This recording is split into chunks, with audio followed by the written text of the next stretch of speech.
All right. Hello, everybody. Welcome back to your favorite three amigos, the cheap seat Yeah. podcast. Almost a slip. Almost slip, Got to bro. be YouTube careful. guidelines. Got to be YouTube careful. You, guidelines. Hey, 30 seconds. 30 you, seconds. There's that. Yeah. YouTube ain't finna get us, man. But welcome back, everybody, man. Welcome back to the cheap seat podcast, man. With your hosts, Icy, Isaiah, whatever you want to call me, man. They were my two best friends right here, Chan and Mac. How y'all boys doing? Hey, pretty good. Pretty good. I'm doing pretty good. Good. I know we took a little hiatus from the podcast. Everybody want to be with their families. For Christmas. So how's y'all Christmas? Mine was pretty good. Oh. Oh no.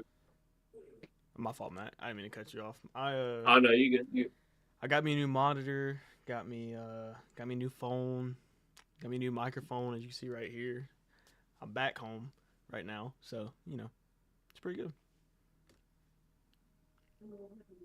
Yeah. No. How about you, Mike? Hey, I made out like a bandit on Christmas. I got a new pair of Tims. Got some AirPods and some beard shampoo, which I really needed. That'll be coming. The beard reveal will be coming next podcast. Tune in. Does that stuff work?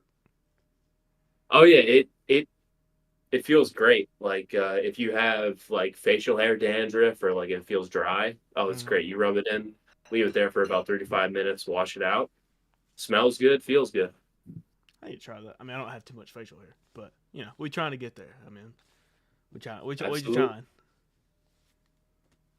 Gotta get the bowl beard ready.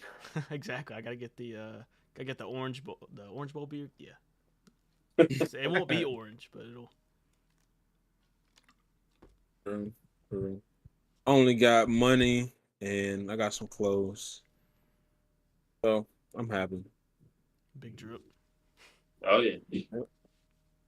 Oh yeah, my mom actually got me some drip this year. It wasn't no tube socks, no off name brands, no Adidas.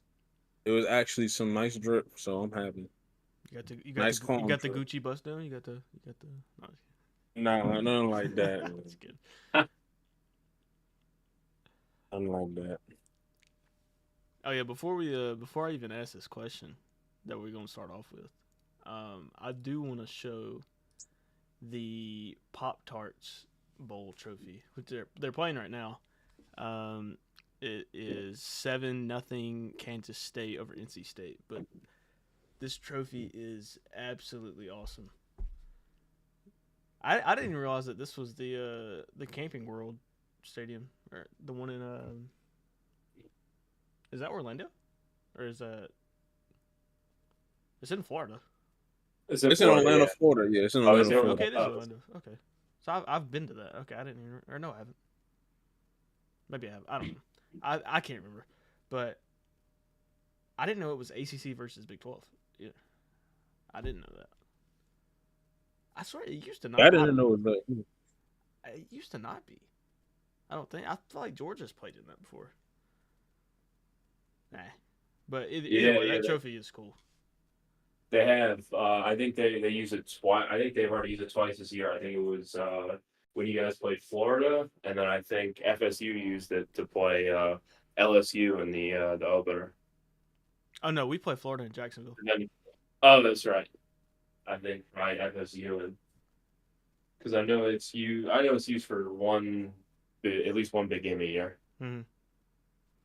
I know. Whenever I said Georgia played there, I think we played against like Nebraska like years ago, like in like 2014 or something. It was a long time ago. But anyways, to start this off right, we have a we have a debate that my two boys Icy and Mac about to get into real quick. Um, I don't know which sides of the aisle that you guys fall on, but Cam Newton made some interesting comments about a lot of quarterbacks that are in today's league and quarterbacks of the past. And he claimed that a lot of some would say probably the two best quarterbacks of all time, Tom Brady and Peyton Manning were game managers. And he claimed that a lot of quarterbacks today are game changers. Whether I agree or disagree with that doesn't matter because I'm letting these two speak about it. But for like today's quarterbacks, I know he claimed that, say, Lamar Jackson is definitely a game changer, and I agree with that. He said Brock Purdy, Tua, Jared Goff, and Dak are all game managers. So what do y'all thought? What are y'all's thoughts on that? I'll let you go second since this was your topic, and I know you'll be able to you'll give a rebuttal to what Mac says. So Mac, how do you feel about that? How do I feel about Cam Newton calling 3 of the top 6 quarterbacks ever game managers? That's not a good look. Calling Tom Brady, Peyton Manning, and Drew Brees game managers is crazy. I don't know if the Drew Brees thing is just because maybe there's some NFC South beef, but like, I don't know. To me, the standard of a game manager, I think, is Alex Smith. I think that's where we can start. And what a classic game manager is. And I think we put too much emphasis on mobility for a quarterback to be a game changer. It's definitely an important aspect in today's game because every position is getting more and more athletic. But I think something that's really being lost is is something that we're not seeing as much in the NFL anymore, and that's good pocket presence, mobility within the pocket, and throwing with anticipation.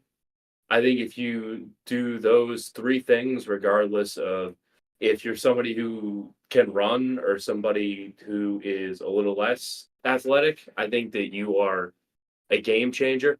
Like Tom Brady and Peyton Manning were game changers even before the ball was snapped, the way that they would just dissect a defense before the ball was ever snapped. Same with Drew Brees, and it's also how you elevate teammates. Like, I think we can all agree Tom Brady is the greatest elevator as far as quarterbacks go of all time. Yeah. Drew Brees, honestly, not that far away. I mean, how many Pro Bowl wide receivers has Drew Brees had in his career, or even all pros? It's Michael Thomas, and that's pretty much it. And Peyton Manning's had some elite weapons, but I mean, I don't know, his statistics are just ridiculous. But going back to game manager, I agree with him that I know for a fact watching Tua in college, he doesn't have any real elite traits.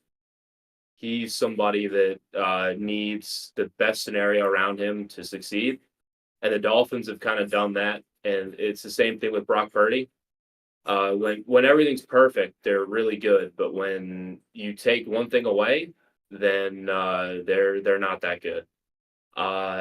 Jared Goff, pretty much same boat, game manager. I'd agree with that.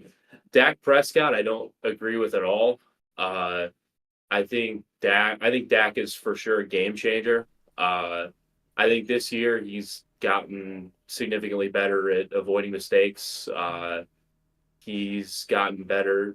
He's just gotten better all around. And with the Cowboys, it's just about how far can Dak take them? Because outside of CD Lamb, they don't really have many game changers, and they already have 10 wins. So that's my all over the place analysis on that. Yeah, to go off on your Dak point, I've been a big hater of his. I can't lie, especially if you see my tweets. I just dislike the Cowboys. Okay, I dislike their fan base. But I will say, Dak over this year alone has grown on me. Like, he has elevated his play a lot. and especially like being able to avoid a sack and keep his eyes downfield and get the ball out. Not that he hasn't been good at that in the past, but I just feel like it's really elevated this year, and it's been really fun to watch. Like as somebody who has watched more Cowboys games this year, especially, I just feel like he's gotten better. He's moved up on my QB stock. I guess that'd be the word I'd use. But shout out to Dak. Shout out to all my Cowboys friends, even though you still annoy me sometimes. But I see. So after hearing all that Max said, how did you feel about what Cam said? Did you agree? Did you disagree? And So, all right, you can go ahead. now I'll say with Cam, I think with Cam, you have to break it down in certain contexts, and you got to understand how football was played during like Peyton's, Brady's time, and like how football is played today. Um, I think, well, for example, Brady. I think I agree with Matt. Brady is he elevates his teammates the best out of anybody who ever played the game of football. I seen him take Chris Hogan, won a Super Bowl with him, and then the Panthers turned around and gave him 15 mil a year, and then after 1 year he went to play lacrosse because he was a bum. But I think when we look at those three quarterbacks, I know from just looking at history in general, I think Brady started off as a game manager because you see those defenses that he had, like they were a major key in winning those, like the early three bowls. But over time, he progressed into like understanding the game, and now like, all right, I'm a bookworm. Like that's what I'm saying. I like to say like I'm a bookworm. This shit, meaning that all right, I see the defense, I know how to beat it. I'm gonna take what you give me. I'm gonna take it cheap, and then when you take that away, I just go over top. Or like he see anything in the middle of the field, like he became the master of the game, and that was the X factor, his head, and that's what propelled him from a game manager to a game. What's the word? I'm tripping. Game changer. Game changer. I'm tripping. With Peyton, it took him a little bit a while, but then like he had, I mean, the coach surrounding him with talent. Um, with Breeze, I respect Breeze. Because I mean it's kind of the same thing with the GOAT, Brady. He came and he was with the Chargers for a while and he was stunking it up until he came with the Saints. And good coaching can't help him along too.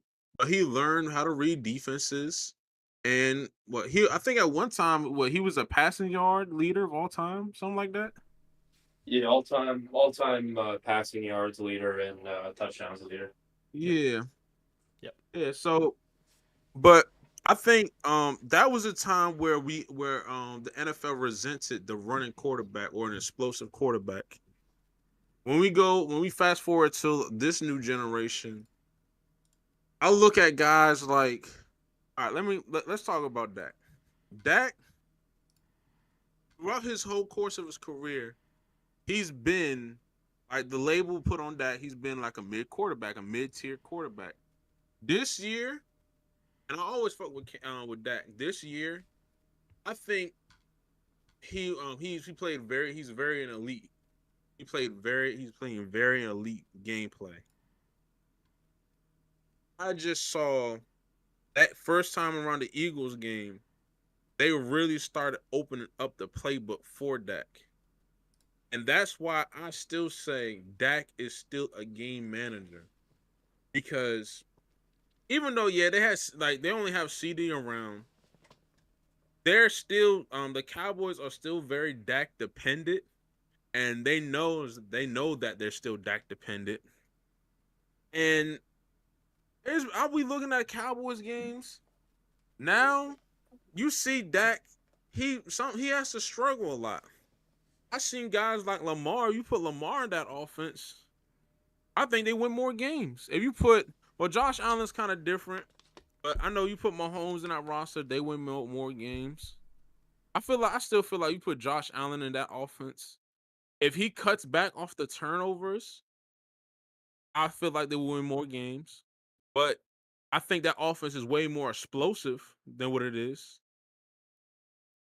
I look at guys like Tua, Purdy. They're definitely game managers. Um, Purdy is kind of more like it's just the weapons around him. People were saying like he's MVP after Jalen Hurts had messed up that game. And coming into the game, they were saying they was going to win that game against Baltimore, and he got exposed. And Lamar doesn't have the stats to show it, but if you look at the eye test, you see that how important he is to the Ravens. Because if he's not on that roster, I guarantee you they're not even in the playoffs. Tua is very Tyreek dependent, to be honest. I mean, anytime it's crazy too, because anytime in the history in the NFL we see a wide receiver having a great season, we look at the quarterback and saying, "Oh, he's having a great season too." It's not really the case for Tua. And what Tyreek, he was on pace for getting like 2,000 yards, and everybody kind of knows like, yo, Tua, he's not really that guy. It's really just Tyreek putting up them numbers.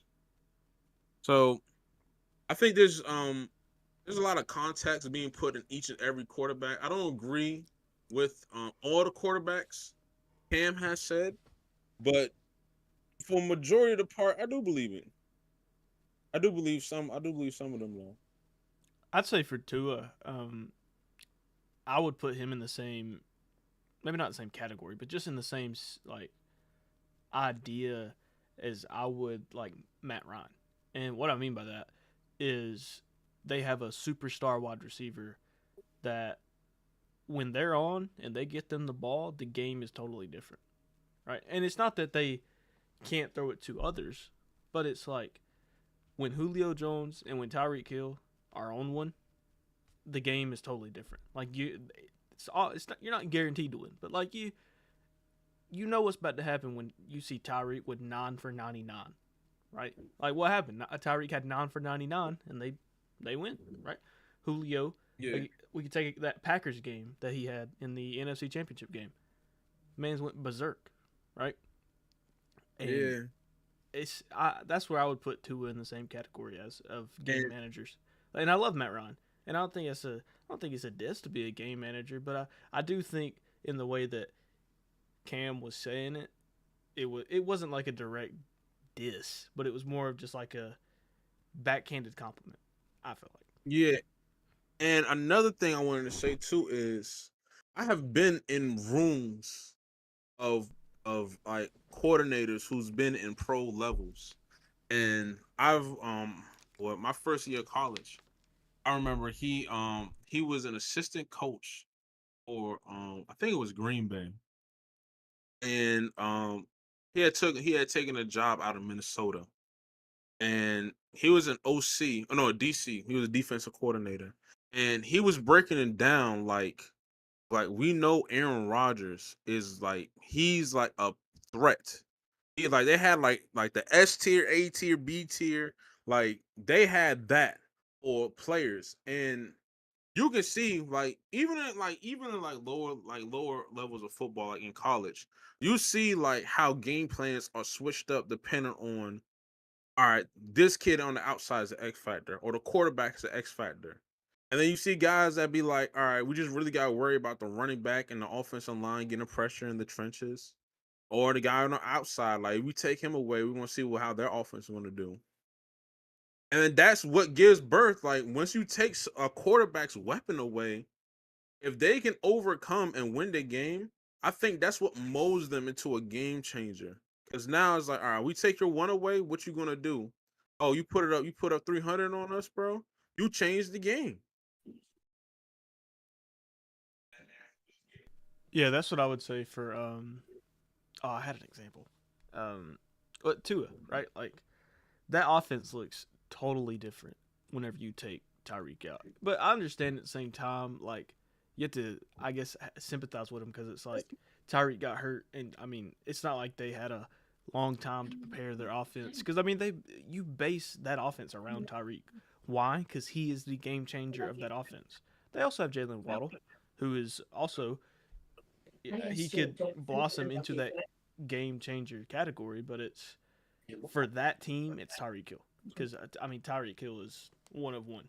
Like nobody's like Tyreek Hill. Like when you watch a Dolphins game and you just see a dude my size just running around like that, it's it's incredible. Just what he does on the football field is incredible. It's different. Nobody else does it like that. Bro. Trying to Mac, you think, got anything to say? trying to think of another quarterback. Or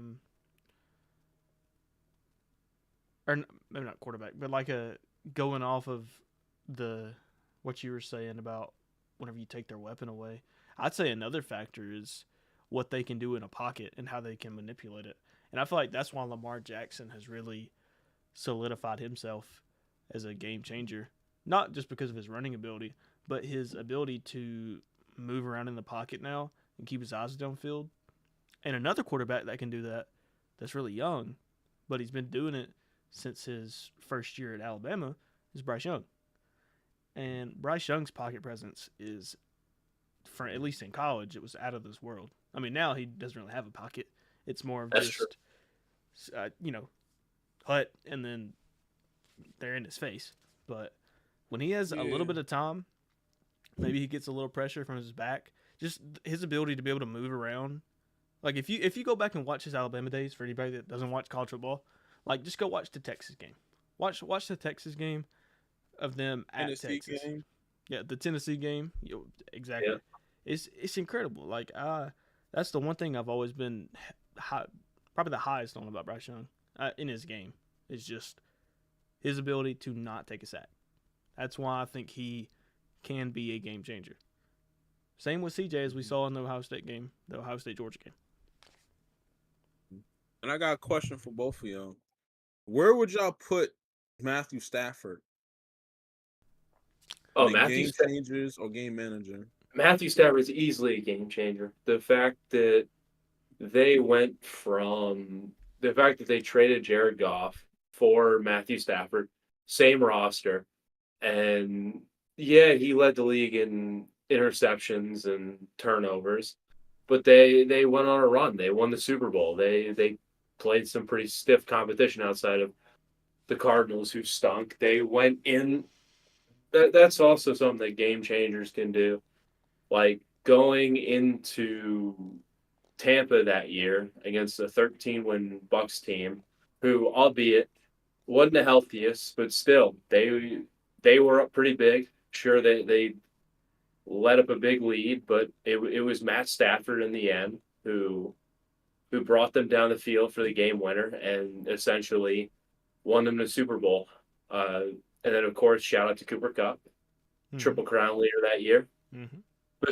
But still, Matt Stafford was making throws and doing things that Jared Goff just physically was unable to do. And it's not really a knock on Jared Goff, as it's more a compliment to to Matt Stafford's physical abilities and his cerebralness as an experienced quarterback. Yeah, like I wouldn't say that Matthew Stafford is like a one of one, but he is one of them ones. He is that guy when he's on the football field, right? Like, and again, like his ability to say throw at multiple angles, his ability to almost have his team in the playoffs this year, and he didn't have his best wide receiver. Like how we said for other quarterbacks, what happens when you take their best weapon away? Well, now he's got Puka Nacua, who nobody, and I mean nobody, saw having this season that he's having, right? Which you can also contribute that to maybe the offense he's in. Because Sean McVay is an offensive genius, as we've clearly seen. Coach of the year. Soon to be one of the greatest coaches of all time. He could be the greatest coach of all time when his career is said and done. Mm-hmm. But it's stuff like that. It's the little stuff, the stuff that he does in a game.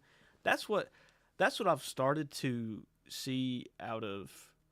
It sounds crazy, not near the same level, but just the like tendencies, right? Like to be able to stay up in the pocket, get the ball downfield, keep your eyes downfield. With Dak, I don't like the Cowboys, so I hate saying that. But I've seen it. It's starting to happen. Now, do I think he deserves that $55 to $60 million contract that they're talking about? No, but Matthew Stafford to me is a game changer, and I have to praise Dak because the praise has to be as loud as the disrespect, I guess. So I'll give my I praise. respect that. I respect that because I know he be getting shit on by the overall media. And what Me. I respect that because of the overall media. This year he's definitely taken a new height to his game. I just know that it was for the longest. Like I think, um, just the whole coaching. Mike McCarthy. I feel like he didn't trust Dak for a long time until he saw in that Eagles game the first time around. It was like, oh, we can really beat the Eagles this year. Like Dak is really him. And then that's when they started opening up the playbook. Now, I still think Dak, when you look at his intangibles, he doesn't have elite tangibles. But like I said earlier, though, he has a high IQ. He has that connection with the O line and knowing to check and everything. He knows when to throw the ball now. He definitely cut back on his turnovers this year a lot. And some of it was a lot of the tip balls or like I don't know, like pop up catches from receivers last year. So that was kind of like a fake agenda pushed by the media too. But overall, yeah, he's definitely in the MVP discussion this year. Most definitely. Mm-hmm. I just still think he's a game manager though. Oh yeah, well here An elite game manager. quickly. Who do y'all have as your top 3 for MVP? Like 1, 2, 3. I see. I'll start with you first. Top 3. Personally me, I have CMC, Lamar, and Dak. And that's really not no order. Um, I do know. I said a tweet about this like a couple weeks ago. This is a perfect year for the NFL to stop with the narrative of the MVP being a quarterback award. Mm-hmm. Because if you look at everybody, Dak got the stats, but he doesn't have the record. Lamar doesn't have the stats, but he has the eye test. CMC has the stats, the eye test, and the record, but he's a running back. I think personally he should really get the award because even on Monday's game, every time CMC touched the ball, there was like only twice where he got like 1 or 2 yards, or maybe even negative. It was all like 5 or 7 yard positive gains every time he touched the ball. That's crazy to me. My bad. I mean my mic. All right, Mac. What about you? Who's your top 3? My top 3, CMC number 1 pretty easily. Two I would say is Tyreek Hill. 3 is Lamar. And I put Lamar in because he's the quarterback with the eye test. His numbers don't really stand out, but he's the quarterback of the number 1 seed that just destroyed the number 1 seed in the NFC. But Tyreek Hill was on pace for about 2,000 yards. I mean, you see the impact when he's on the field versus when he's off the field. I know that they had a decent offensive outburst against the Jets, but it's the Jets. They led up 28 straight to Washington this past Sunday. So not really that much of an accomplishment. I mean, he was benched. He got hurt for a couple quarters, and they couldn't score against the Titans, and they ultimately lost that game because Tyreek Hill was out. And then CMC. I mean, I think he's the clear MVP. He should be the first MVP running back since Adrian Peterson to get the award because he's got. I mean, he's got everything. He's even got the record for position that's kind of become the least valuable in football. That's the only real knock on him, but you can definitely see there's a clear difference when he's on the field versus when he's off the field. I agree. For me, mine would be CMC and then Tyreek, like right there, and then Lamar or Dak. I mean, whether you value the stats more or the record more, that one for me is a toss up. It's just third place. But if here's my thing, after watching both players, I think CMC is incredible, and I think that he should win the award. But if Tyreek Hill crosses 2,000 yards and they beat the Ravens this week and get the 1 seed, I think Tyreek Hill should win it, personally. Because when you watch those Dolphins games, what he does week in and week out, especially when he's healthy, it's like nobody's doing that. Like nobody else does what he does. At what he does. Like there are receivers that have big games, as we saw Amari Cooper have a phenomenal game. But the way Tyreek is doing this, like how fast he is getting in and out of breaks, how fast he is left and right, it like he is quite literally the definition of a game changer, right? So, but so is CMC, right? That's why it's so hard to like pick between the two, and that's why because I'm pretty sure that the Niners are going to get the first seed. I think we pretty much established that one. I know they lost this week, but I'm pretty sure they're going to get it. So they would have to lose out for them to not be the 1 seed. Exactly. And that's just not going to happen. But if the Dolphins can pull this off, beat the Ravens, get the 1 seed, and let's just say Tyreek gets at least 1950, 1920, 1900 even. He'd have 12 touchdowns, he'd probably have to have about 120, 25 receptions to get to that. But it doesn't even do it in the amount of game time that you'd expect because he's been hurt. I'm giving it to Tyreek. I have to. There's no way I can't. Which I wouldn't even be mad at a split MVP, honestly, because I feel like both of them have just been incredible. Yeah, honestly though, like if you really think about it, and the narrative was stupid when he got traded to Miami, but everybody was like, a bunch of people calling him like a Mahomes merchant or whatever. That's ridiculous. By the way, is crazy because he put up big numbers. Alex Smith's last year in Kansas City, but no, it's pretty cool how like both of them have shown their greatness without each other. Like Tyreek Hill convincing people that Tua is a good quarterback, and Mahomes last year winning the Super Bowl with I guess Kadarius Toney. This is the best wide receiver on the team, not counting Travis Kelce as the receiver because he might simply be the greatest tight end of all time. Over Gronk? He might be.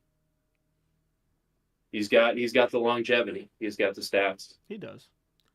Which Gronk? But I guess. What you said? I guess it's whether you prefer. I guess on what you prefer, if it's peak or longevity. I feel like for football, it's different. Well, football, maybe it's not. It's a little different for each position. I know, and it's different for each position, and it's also different for when we're talking about like Hall of Fame like worthy type shit. I know receivers is like it's really just stats, really, and like depending on how like longevity does play a part because look at Jerry Rice. He was good all the way up to what the Seahawks days. That's when he was kind of like like you saw the decline.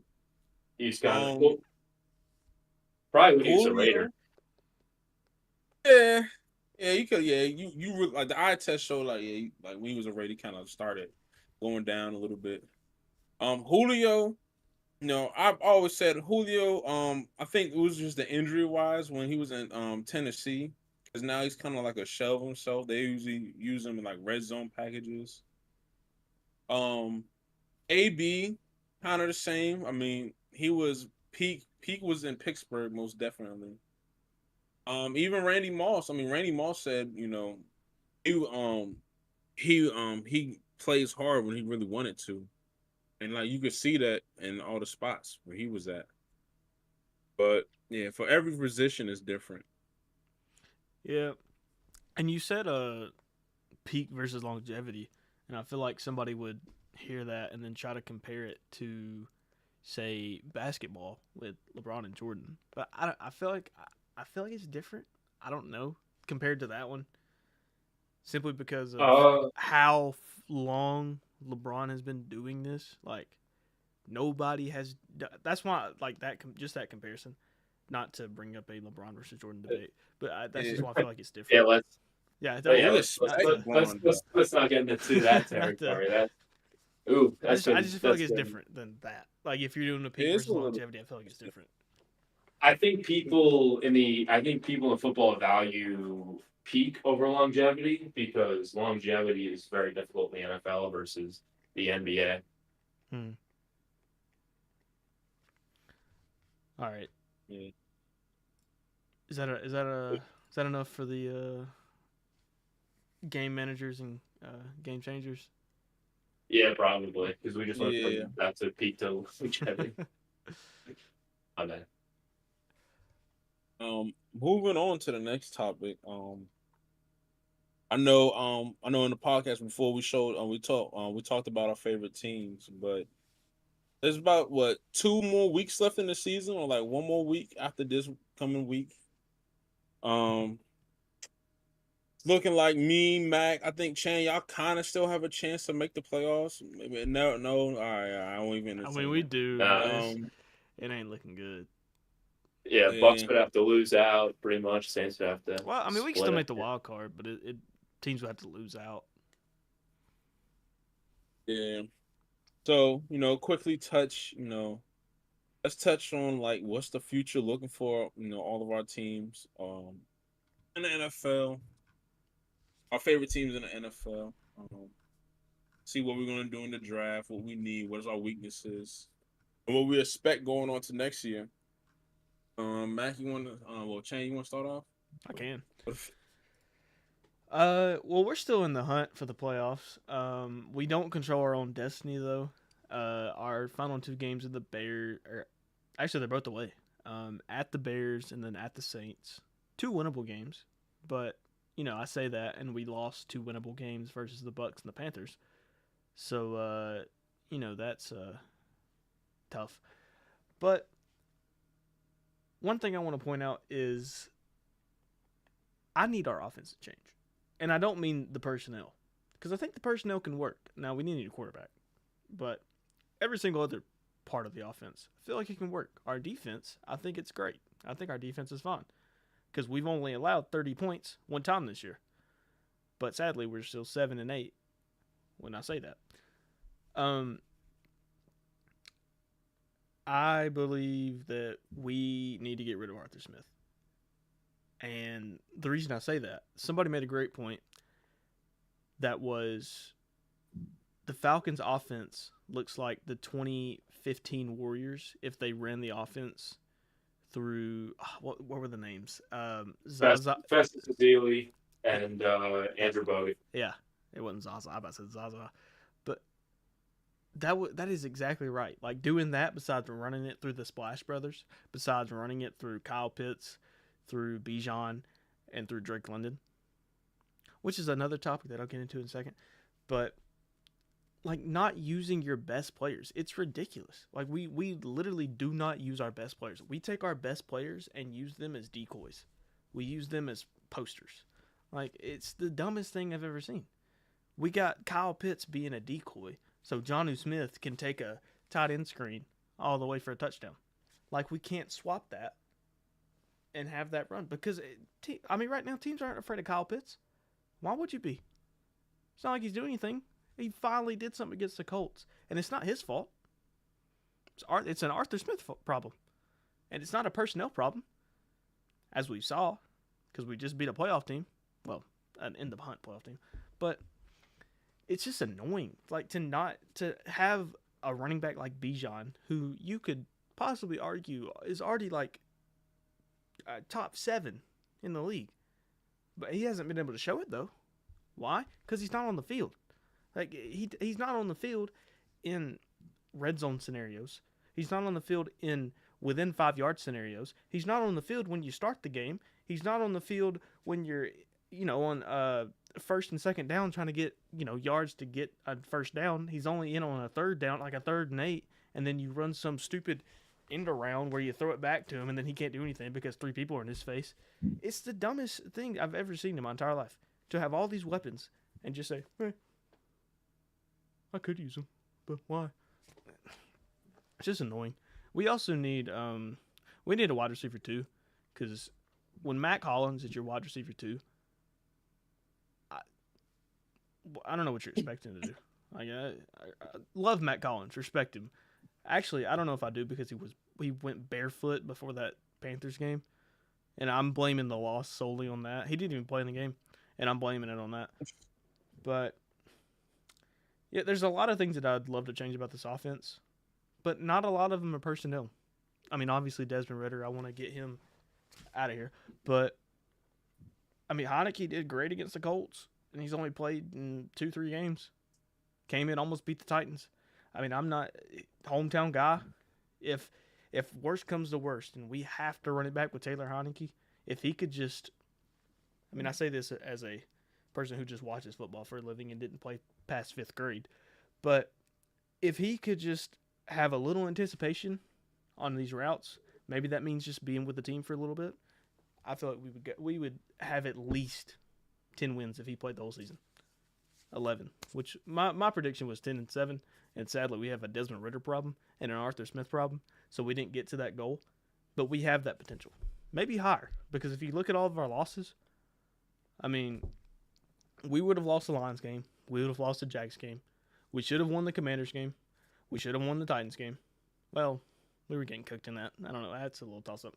We should have won the Vikings game, we should have won the Cardinals game, we should have won the Bucs game, we should have won the Panthers game. Like, I just named 3 losses that we should have had, and then 4 other games that we shouldn't have lost, or maybe 5. I can't count. But I could go on for hours. Let me shut up. Okay. I hate the Falcons. Well, just on staying in the division, we are the best 2-13 team in the NFL.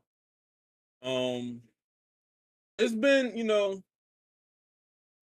it's been a tough year, for to say the least. A lot of emotional losses. We fired our head coach and everything. Everybody knows that. We was running an offense made for a college type of offense, passing wise, and we had a run personnel, so that would never work. We got the worst owner in the league. And we had games that we could have won. Green Bay was definitely a winnable game. The Vikings was a winnable game. Seahawks was a winnable game. Saints was a winnable game. The Giants were preseason. I'm tripping. But we had games this year. Shoot, even the Cowboys game, if we was able to score, that was low key. That score is close. Is kind of a lie almost. Didn't they have 2 Even though pick they beat us. sixes? Yeah, they did, and that was late in the ball game. Yeah. But like, if you look at everything, man, we even though we had only 2 W's, bro, we could have had 5 at least. But it's just a lot of turmoil in the franchise.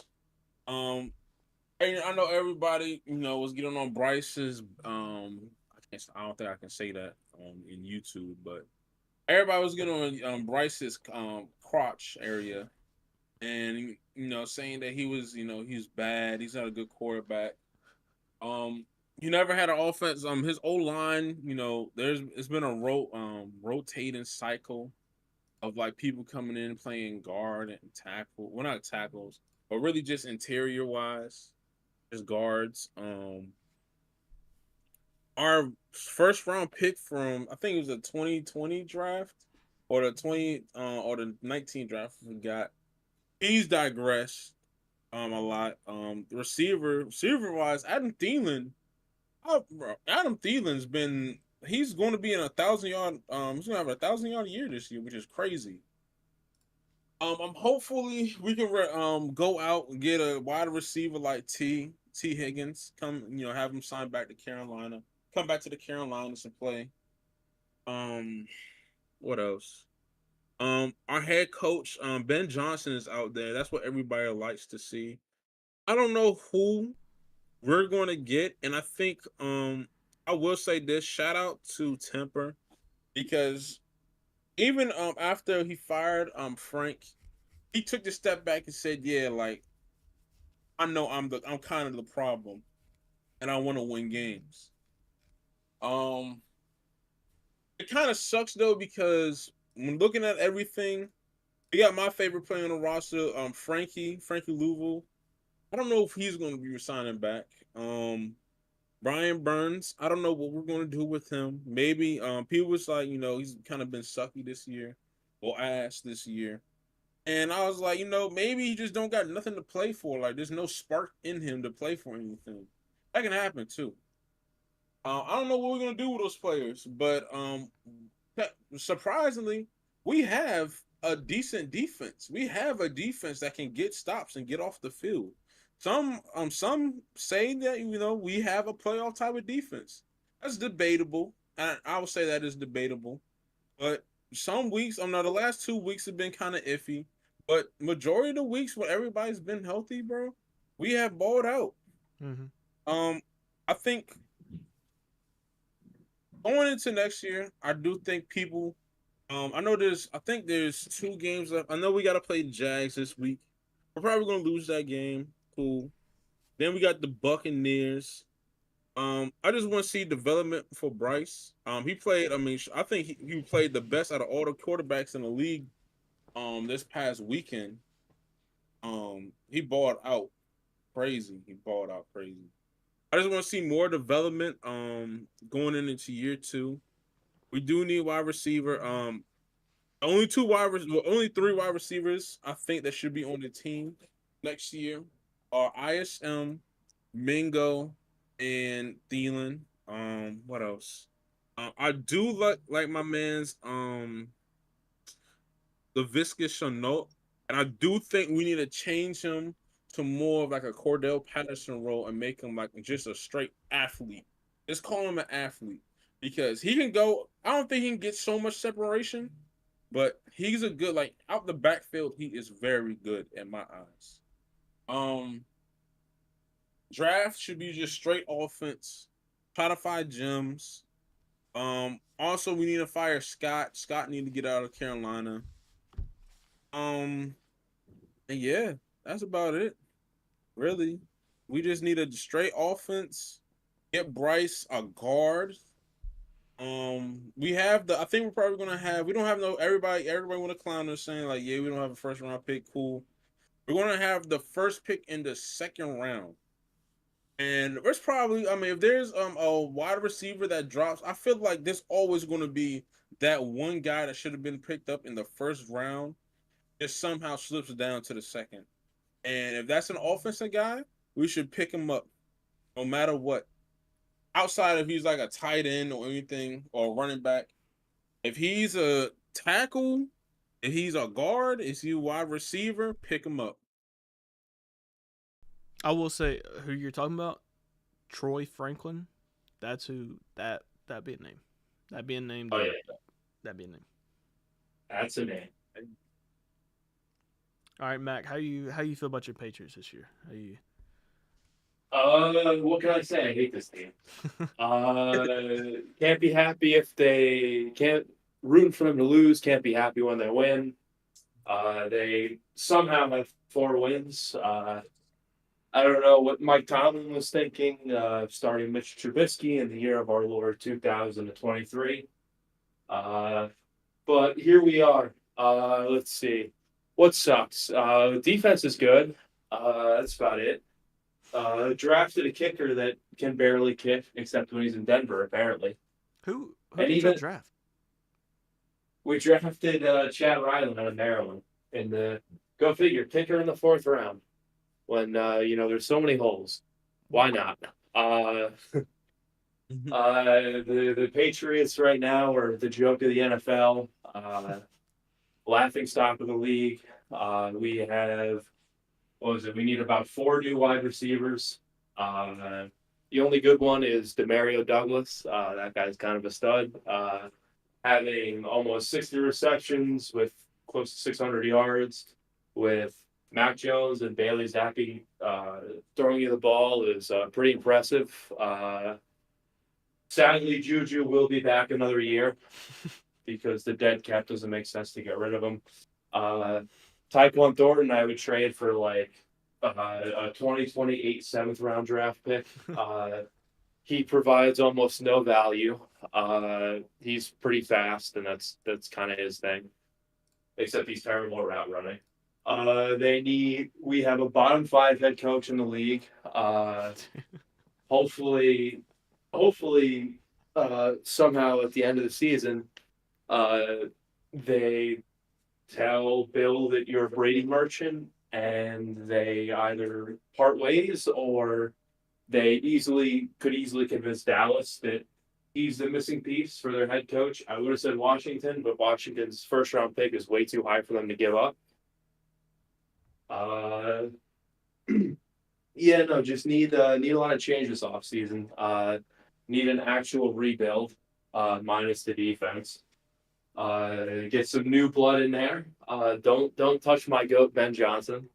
That's could just give him Bill's salary as a head coach, because that guy just owns. I mean, Jared Goff looked like he sucked, and then Ben Johnson helped coach him into a respectable quarterback.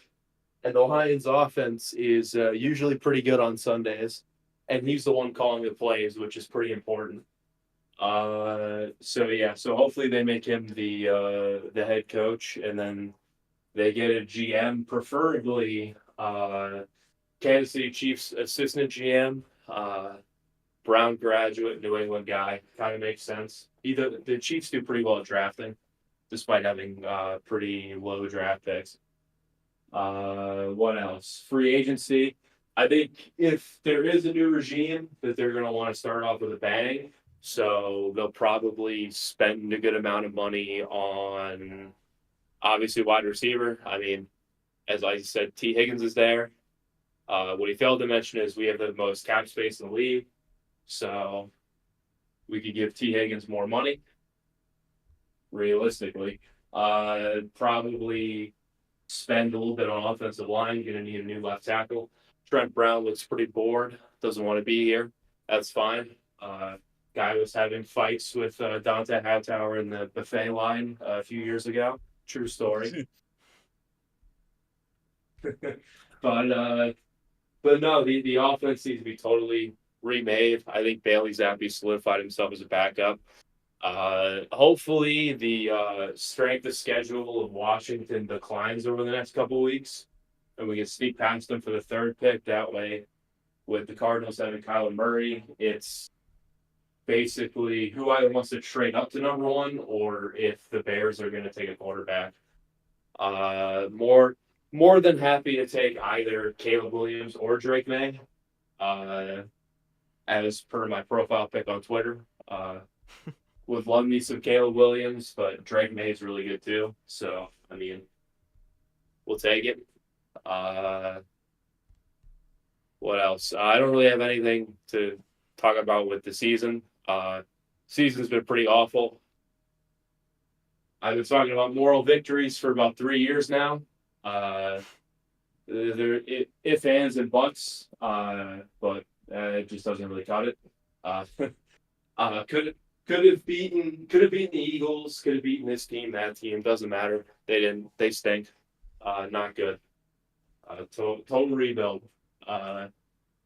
Or else the Gillette Stadium is going to be as empty as it was for the Chiefs game, because people are kind of getting fed up with this.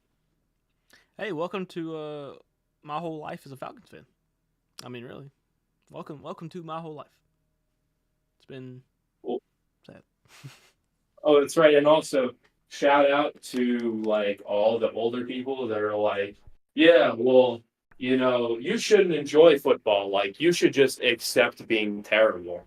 Like, no, I want to enjoy having a good football team.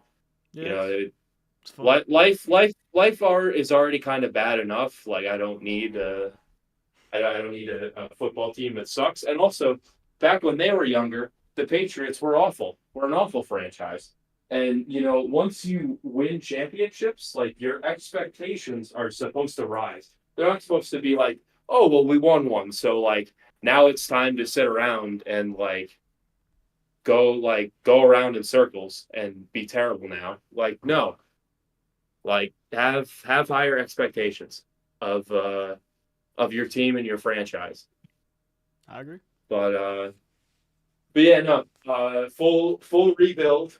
Please draft one of the top two quarterbacks. I would love it if let's say they stay at 4 and like the Bears are looking to get out of the number 1 pick. Would love for them to trade up 3 spots. That's definitely doable. Just all I ask is just get your quarterback, get a head coach, because then everything else just kind of falls into place. Mm-hmm. And yeah, that's it. Do y'all want to run through the games real quick for this week? Because there's one that's about to start in 50 minutes. We could go ahead and get our picks in for the NFL this week. And Sounds welcome good. to Quick Blitz Oh, with yeah, Chan. We are going to rattle through some of the games. Chan is going to read them off. We're just going to say WL, take them or not. Han, start us off, buddy. All right, I got you. So we got Thursday night on Prime Video, Jets at the Browns. Give me Browns. Give me Joe Flacco. Yeah, I'm taking Flacco. I'm taking the Browns. MVP Flacco. The only game on Saturday this week, 8:00, 8:15 actually. Got the Lions at the Cowboys. I'm taking the Cowboys at home. Ooh, Give me them Cowgirls. pains me to pick against Dan Campbell. Man, give me the Cowboys at home. Unbeatable. Yeah, I think they get their own kneecaps. What, bitten? I guess that. Yeah. What you say? Bitten. Sadly, the Cowboys will be the ones fighting the kneecaps. I agree. We got the saddest NFL franchise in the league at the Bears. The Falcons versus Bears. I'm taking the Bears by 50. I'm just kidding. Give me the Falcons. The Bears. Falcons, but Fields has a good game and convinces the Bears to not pick a quarterback. Yeah, I think that game will end up 3-0. We got Patriots at the Bills. Give me the Bills. Bills got walked off by Mac Jones. So I'll pick the Patriots in solidarity, but the Bills will win. I'm taking the Bills. We've got Panthers at Jaguars. The Jags. Is Trevor Lawrence playing? Trevor Lawrence is hurt. Give me the Jags, bro. We're losing that game. I disagree. I say the Panthers are winning out. Give me the Panthers. Give me the Carolina Yeah. Panthers. I'm taking the Panthers. Bryce Young, he finally got his feet set. I think his offensive line is going to have a great game. Give me the Panthers. Jags are kind of spiraling. Exactly. What else for the 1 o'clocks? We got Raiders at the Colts. I'm taking the Colts. Raiders. The Raiders. Oh man, how could I go against a man with such a beautiful mustache? Give me Gardner Minshew and the Colts. Minshew mania and some more mania. We got the Rams at the Giants. Give me the Rams. Yeah, give me Sean McGoat and the Rams. Yeah, I'm not going against Matty Staff. Even though, I do love doing this every time I see DeVito score a touchdown. But give me the Rams. I think DeVito's done. Oh, is he? I'll still do it. Yeah, I'll still do it. Still keep it alive for the rest of the season. We've got a battle of the birds. We've got the Cardinals at the Eagles. Give me the Cardinals. Mm-hmm. It's being played in Arizona, right? No, this is in Philadelphia. It's in Philly. Actually, it doesn't. Kyler Murray has his best game of the season. Give me the Cardinals. I think Kyler Murray has his best game of the season. I agree. Give me the Eagles. Give me the Eagles. We actually have for the division to win the division. I'm pretty sure we have the Buccaneers versus the Saints at home. Ooh, At Tampa. At Tampa. My bad. At Tampa. Just like Thug said, man, I'm fucking with the Bucks. Yeah, hey, shout out to Baker Mayfield. Great season. Gonna get a nice little contract in Tampa. Give me the Bucks. I need the Saints to win because if the Saints win, then that means the Falcons will lose. If the Saints lose, that means the Falcons will win the rest of their games. So go Saints. Hope the Falcons lose. I know we're picking them to win, but I want a higher draft pick. So, because whenever we're out of playoff contention, we play like the 07 Patriots. So, go Saints. And we've got the 49ers at the Commanders. 49ers, Chase Young revenge game. I agree. I do believe in miracles. Jacoby Brissett, give me the Commanders. I like it. We've got this is a 1:00 game. That's sad. That's kind of sad. That sucks. They have to flex that, dude. That's crazy. Dolphins Ravens at 1:00. Really? Hey, I guess they're hoping that it'll be the same result as last year at 1:00. I mean, yeah. That's dumb though. That is dumb. It's in Baltimore. I'm taking the Ravens, but Ravens flock, baby. Yeah, pretty fluky. The Dolphins beat a team over 500. Give me the Ravens.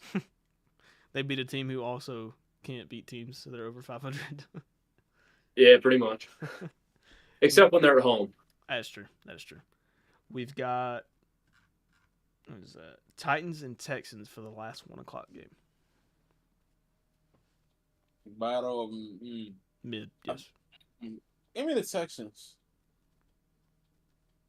So for anybody that didn't know, CJ Stroud is medically cleared to play, and he's going to start. Give me the Texans. Yeah, give me Aura Man and the Texans. Yeah, give me the Peach Bowl maniac. And then we've got a classic AFC Championship rematch. I don't think it was from this year. I can't remember. Yeah, it's from last season. Last 2 years. Bengals at the Chiefs.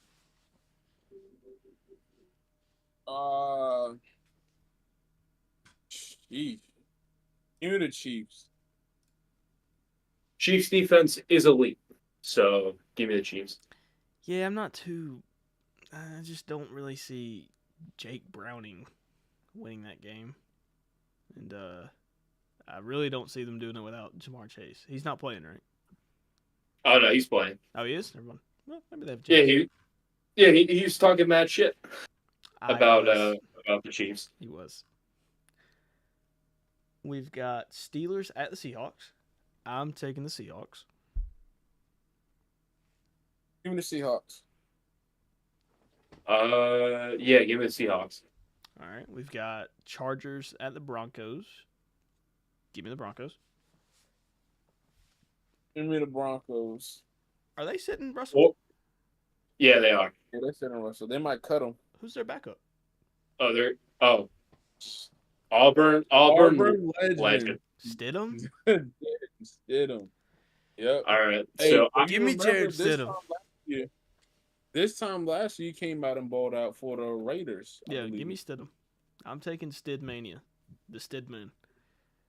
all right, so shout out to Babs on the mic, best friends with Jared Stidham. Also, for this week, I believe two former backup Patriots will be 1-0.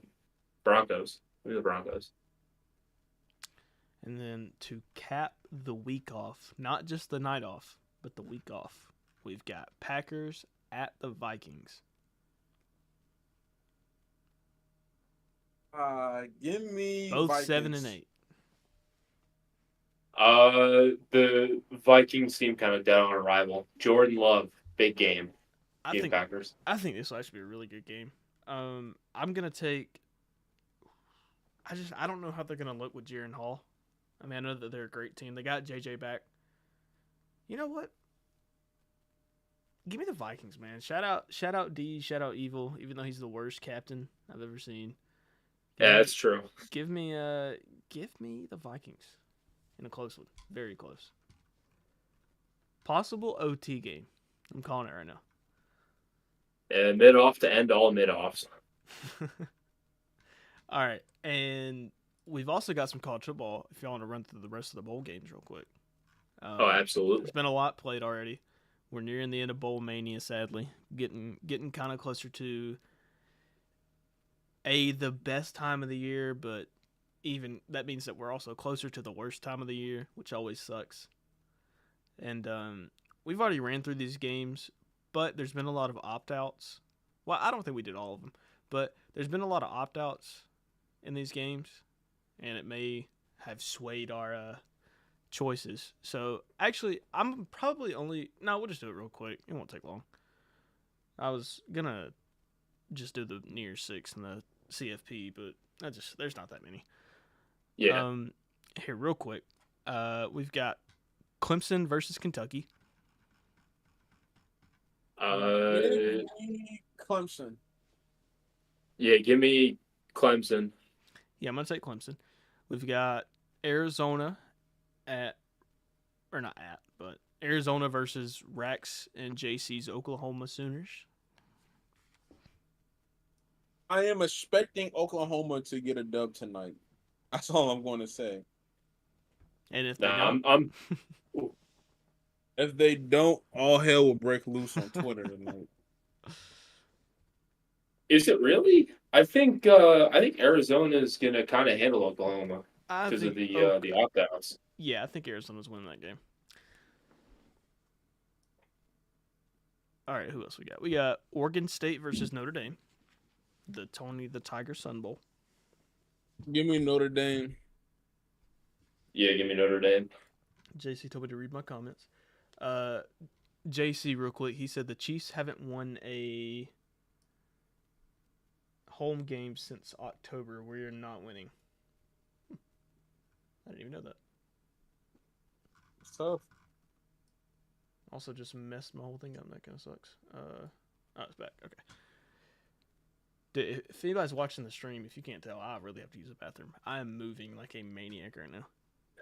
Yeah. All right, we're gonna finish this off real quick. Not the podcast, just this part. All right, we got Memphis versus Iowa State. Give me Iowa State. Same.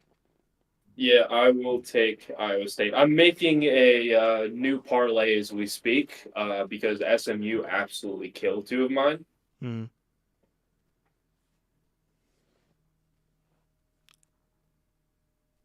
All right, we got. Sorry, I was reading something. Yeah. We've got Missouri and Ohio State in the Cotton Bowl. It's tomorrow, actually. Give me Mizzou. Okay. I agree.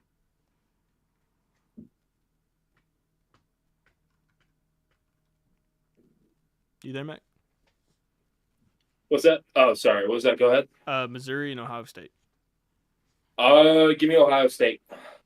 You got Georgia, Florida State. Give me Georgia by 30. Give me Georgia by 50. Honestly, well, George is just allergic to hitting on the spread. So give me That's true. Georgia, but not to cover. That's true. We're favored by 20. All right, we got Ole Miss and Penn State in Atlanta. Give me Ole Miss. I do not believe in Penn State whatsoever. I'm taking Ole Miss. You know what? Give me Penn State, I like it. in a sort of not very high scoring game. All right, we've got Auburn versus Maryland. Give me the The burn. the the icy bowl. Yeah, Jesus. I'm taking AU. Yeah, all right, Man, all right. Auburn's got people confused, man. Give me Maryland. Mm-mm. All right, we got Tua ain't Toledo. playing. Huh? Yeah, Tua's brother not playing. Yeah. Hey, that's true. Doesn't matter. New Mexico State won by like 21. All right, we got Toledo and Wyoming. I'm taking Wyoming. Give me Wyoming. Yeah, yeah. Toledo's quarterback transferred, so give me Wyoming. Two cover. All right, for these next six, I'm gonna need them really quick. All right, we got Wisconsin and LSU. Give me LSU. LSU. LSU to cover. Okay, we got Liberty and Oregon. Give me Oregon. Give me is Yeah. Bo Nix playing? Bo Nix is playing. Doesn't matter. Oh yeah, give me Oregon. Yeah, give me Oregon. Oregon's favored by 17. All right, we've got Iowa and Tennessee. Give me Nico. Give me Tennessee. Give me Tennessee. Give me Tennessee, and they'll probably win like 14-0. Okay. Actually, that's the last one. I'm gonna save the CFP for our next podcast. Like we're gonna deep dive into that. Or well, actually, no, we because they're playing on the first. Bama, Michigan. Uh, Uh, give me Michigan, man. I think Michigan gonna win it. Give me Bama. They're about to bully him. yeah, no, Bama's gonna beat them by probably about 3 or 4.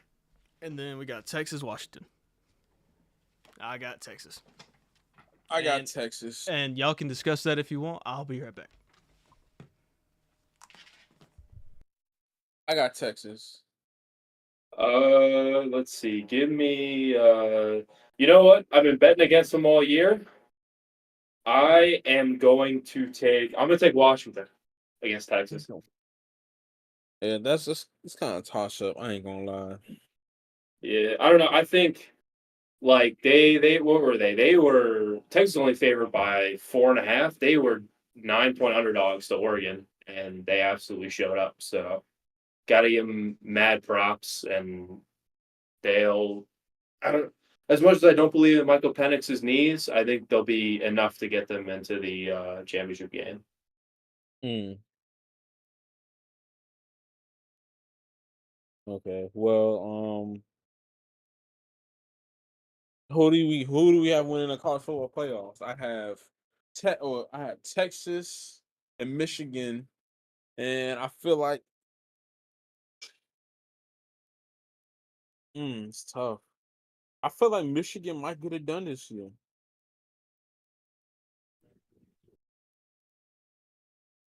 Yeah, I Eh, feel like they might win it all. maybe. But no, I mean for anybody that's seeing me, I am wearing the jersey. I mean, I think Goat Saban gets his 8th total national championship. Bama wins his 7th since Saban. Uh, I just think we got the best athletes, got the best coaches, got the best game plans. Also, shout out Redemption Tour for Tommy Reese and Jalen Milrow. It'd be very sweet for those guys to win titles, considering what one of the largest fan bases had to say about Tommy Reese when he left. True. Let's go switch over. Oh, just Chan's back. So Chan, we gave our picks for the college football playoffs. Who you got winning it? Who you got winning it all? All right, so I have a rematch of Texas Bama. I just think they're the best two teams in this from top to bottom. Especially, I think they're peaking both at the right time. And for me, I had to run. I'm out of breath. I ain't gonna lie to you. I just I'm just a big believer in that Texas offense. If Xavier Worthy is healthy, I don't see them losing. I don't. I Bama can win the game, of course. It's like trying to think of an example. Oh, I guess my example was whenever I was talking about the Bama and Georgia SEC championship game, like before the season started. I said I think Georgia wins, but I believe that Bama has, of course, a shot, right? I believe that Bama has a shot in any game that they play, especially with Nick Saban as their head coach, with um, with how Jalen is playing right now. But I'm just that Texas offense with Xavier and AD, man, and that run defense that they have. I feel like they just match up well against Bama, who is a run heavy team, and that's not a problem. But I just feel like the matchup works for Texas. But Bama can win the game. Anything can happen. It's just 60. It's just 60 minutes one time. Anything can happen in that game. But I think Texas wins that game. Okay. Yeah, that's pretty cool. What was it? So yeah, we all three of us had different championship games. Oh, really? Yeah. I have Alabama and Washington. Oh, what's up to shout out to JC, of course, and shout out to Jakey, who's also listening. He said Jakey is going to the Bucks game actually. He oh yeah, that makes sense because he's in Texas. And Yeah, Cotton Bowl, shout out. Jakey said he's going tomorrow and he's partying for the Browns tonight. That's actually that works out for his schedule. That Browns tonight and then Buckeyes tomorrow. That actually works out. And he also said, by the way, I get to listen to casuals in my family talk, Paul, and they're Texas fans. Send me prayers. Hey, I can't imagine. That'd be like that's like me in Alabama having to listen to all them Crimson Tide fans. Tell me about it, man. I know. Crazy. On the moving subject, I know it's about to be 2 hours. We can quickly get through some NBA Oh no, action. we only at 117. We're on 117. Mm-hmm. I thought it's been 2 hours. Easy. Mm-hmm. Damn, there we go. Flying through. Mm-hmm. Hey, we getting better. Yeah, we are getting better. My dog all up on the mic trying to. Were you trying to say something? Yeah, what? Hi. What's up, bro? Yeah. What's up, little dog? Anyway, To all dogs. NBA. I know it's been kind of. There's been some performers this year. Oh, now you want to talk some more? What do you call it? Huge NBA guy. Overall, I kind of feel like NBA has been kind of overshadowed by NFL since it's been a good NFL year. Yeah. But there's been some performances by like Luka, Embiid, Shea, Tyrese Halliburton. I don't know. There's probably others. Braun, of course. AD, of course. Kawhi. Well, since Curry. since our last podcast, the Lakers won the in-season tournament. Yeah, that's true. The Lakers did win the in-season tournament. Shout out to the Lakers, another Mickey championship. Yeah. Hey, look here. All right, look here. Okay, you watch your mouth, buddy. Out of all the goods that's going on in the NBA, there's one team that's in I would say in Bikini Bottom, working at the chum bucket, and that's the Detroit Pistons. They have won. I think they set a new record. 27 straight L's. Yep, in one season. Mm-hmm. It's been rough. I know the last game Cade was cooking, but like it still wasn't enough. That is by far the worst team the NBA has ever seen. I'm guessing. Really, I don't hope so because I still have faith in some of those players over there. But I saw a TikTok today and it was crazy, and I want to get y'all opinions on it. Basically, it was a guy from overseas, and I guess in soccer, and I might correct me if I'm wrong. Anybody that see me or know about it, but in soccer overseas, the worst team in the league, they can't pay the stars, like the best people on that team, money. They don't get rewarded for losing. And the guy was going off, and he was like, "Oh yeah, over here in America, we get the worst team get the first draft pick."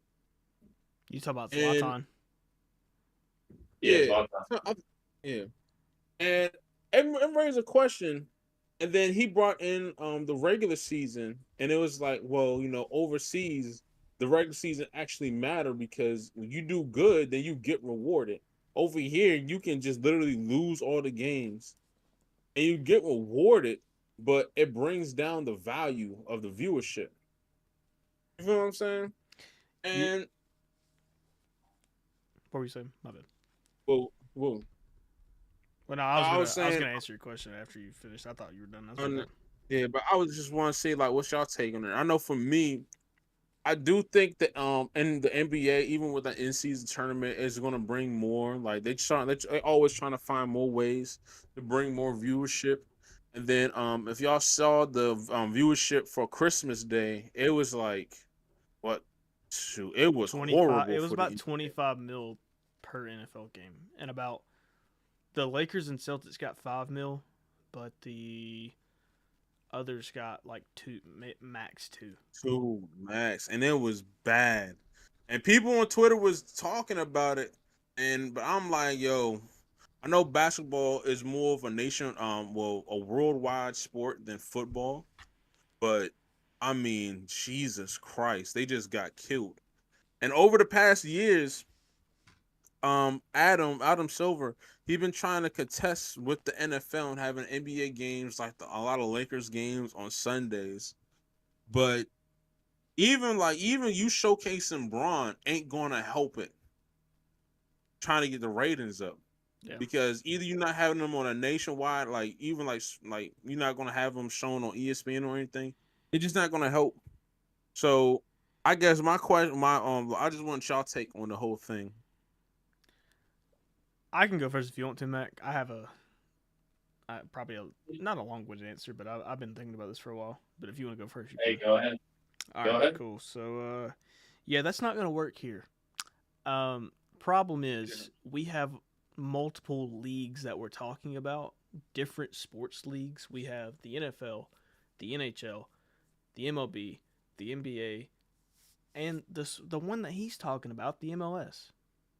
It's not gonna work because in Europe they all love soccer, like how we do, how the majority of people that watch sports and love sports do football here, right? But everyone there, like, that is their sport. They have one main sport, and that's where they do the relegation stuff in soccer, right? And I saw there was a tweet that I responded to. It said every city in America should have a sports team like they do in England. I don't know if anybody's looked at the numbers like I did, but England has about 55 cities. Would you like to guess how many America has? A lot How more. many? 19,000. That's not going to work. If you think my little hometown can have a basketball team, you're crazy. Just going to let you know you're crazy. We can't even support our own high school team. So, anyways, yeah, that's not going to work because we have so many different leagues that, are professional leagues that he would be talking about that have the same system of the draft system that we run. And yeah, I get it. It does kind of suck that the teams that, stink get rewarded, right? But it's our system. It works for us. All right. We don't have 55 cities where everybody has a soccer team, and you're just competing against your whole country, which is like the size of this water bottle. No, like we can't do that. We can't. I mean, it sucks, but we can't do that. It would be cool if we could do that. It'd be cool to have, relegation. We may could do it in college football. I saw where we maybe could do it there. But at the same time, I feel like that would kill ratings, because if you're telling me right now that you're going to watch your basketball team play a whole season in a relegated league that's not even for an NBA championship, you tell me you're going to watch that? Because people are even tuning into these Pistons games. They suck, right? But they're tuning into these Pistons games because they still want to watch their team. Because they're still they still all have the same end goal, which is to win the NBA championship. In those leagues, you don't even you can't even win the main championship. You can't even win the second championship. There's like 7 different trophies that you can win. And if my team is in the bottom one, my city's team is in the bottom one, I'm not rooting for them. I mean, maybe if they're in the championship game, I might tune in and be like, "Oh, city, let's go, London." But I don't care. I wouldn't care. It was kind of annoying. Like, I get what he's coming from. It does suck to reward bad teams, but that's kind of it's just how it works. That's how we do it. I mean, I'm done. I'm done getting mad about it.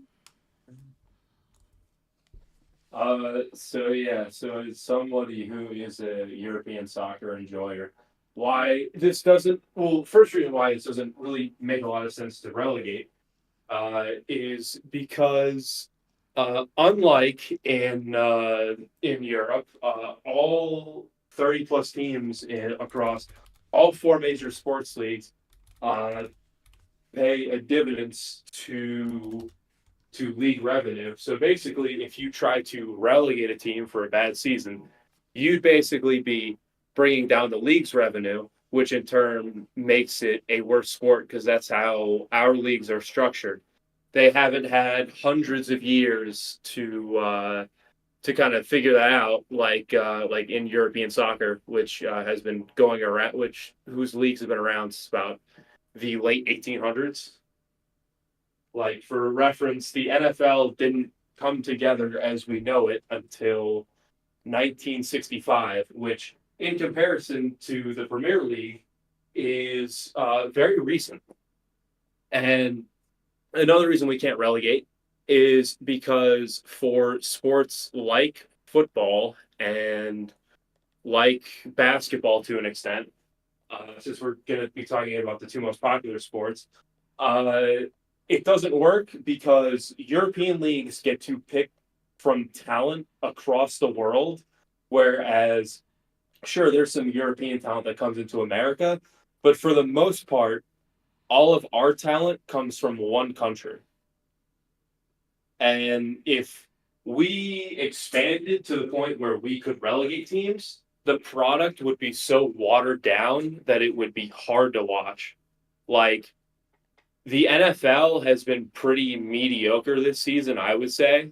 Like, there's been a lot of bad teams. Could you imagine if you expanded that to like 40 teams? Like, I mean, the product would suffer tremendously.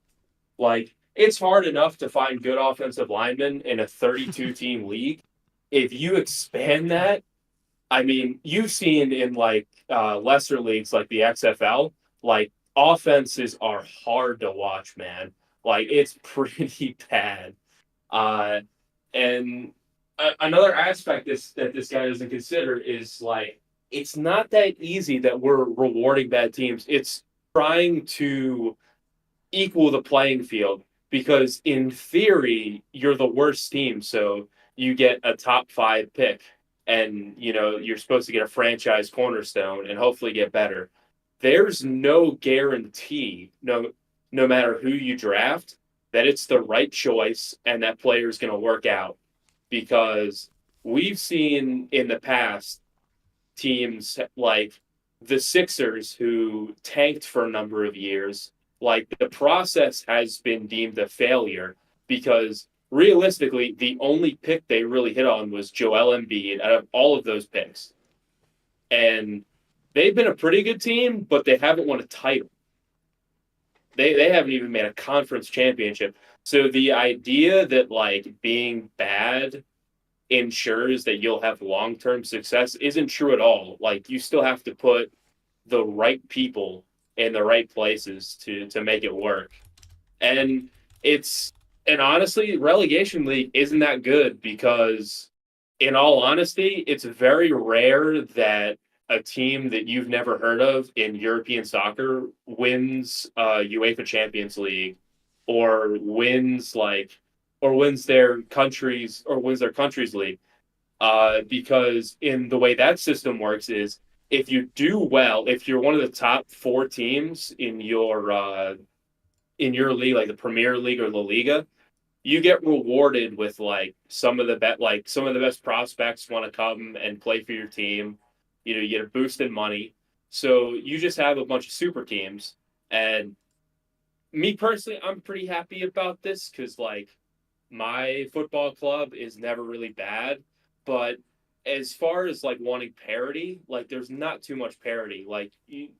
That's why Leicester City in 2016 winning not Champions League, winning the Premier League was such a big deal because nobody thought that, rightfully so, that a team that didn't place in the top four was going to win the league. Like that hardly ever happens. And, whereas you look at like the NFL, right? Like going off of that, you have teams like say the Ravens won a Super Bowl. Weren't they like the last seed in the AFC?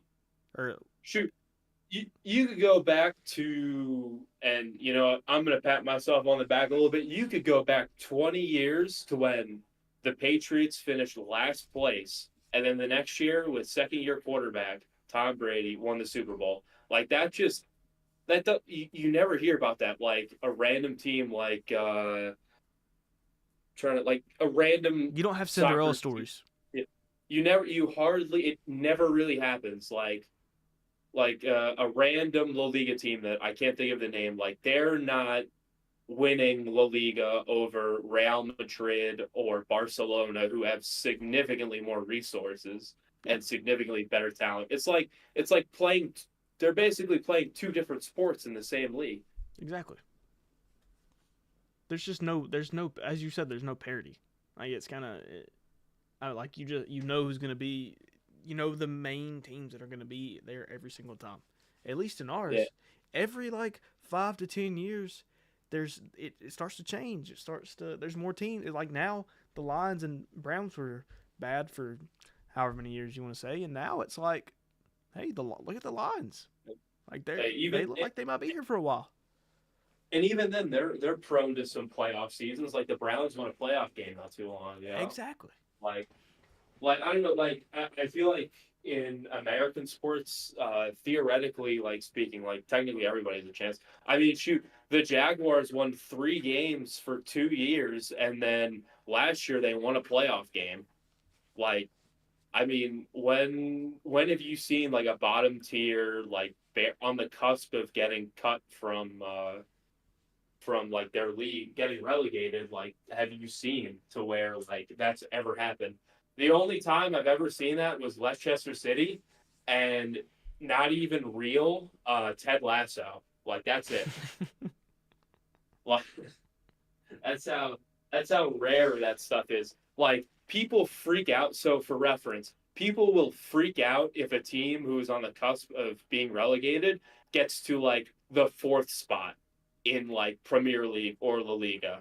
Like that is like, wow, that's an accomplishment. Yeah, exactly. It's like they're not even competing for the same end goal, right? Like some of these teams are just competing to not get relegated, and then others are competing for the trophy. Whereas in ours, you may only have a couple seasons where you're kind of bad, but you get high in the draft. Maybe you hit on some.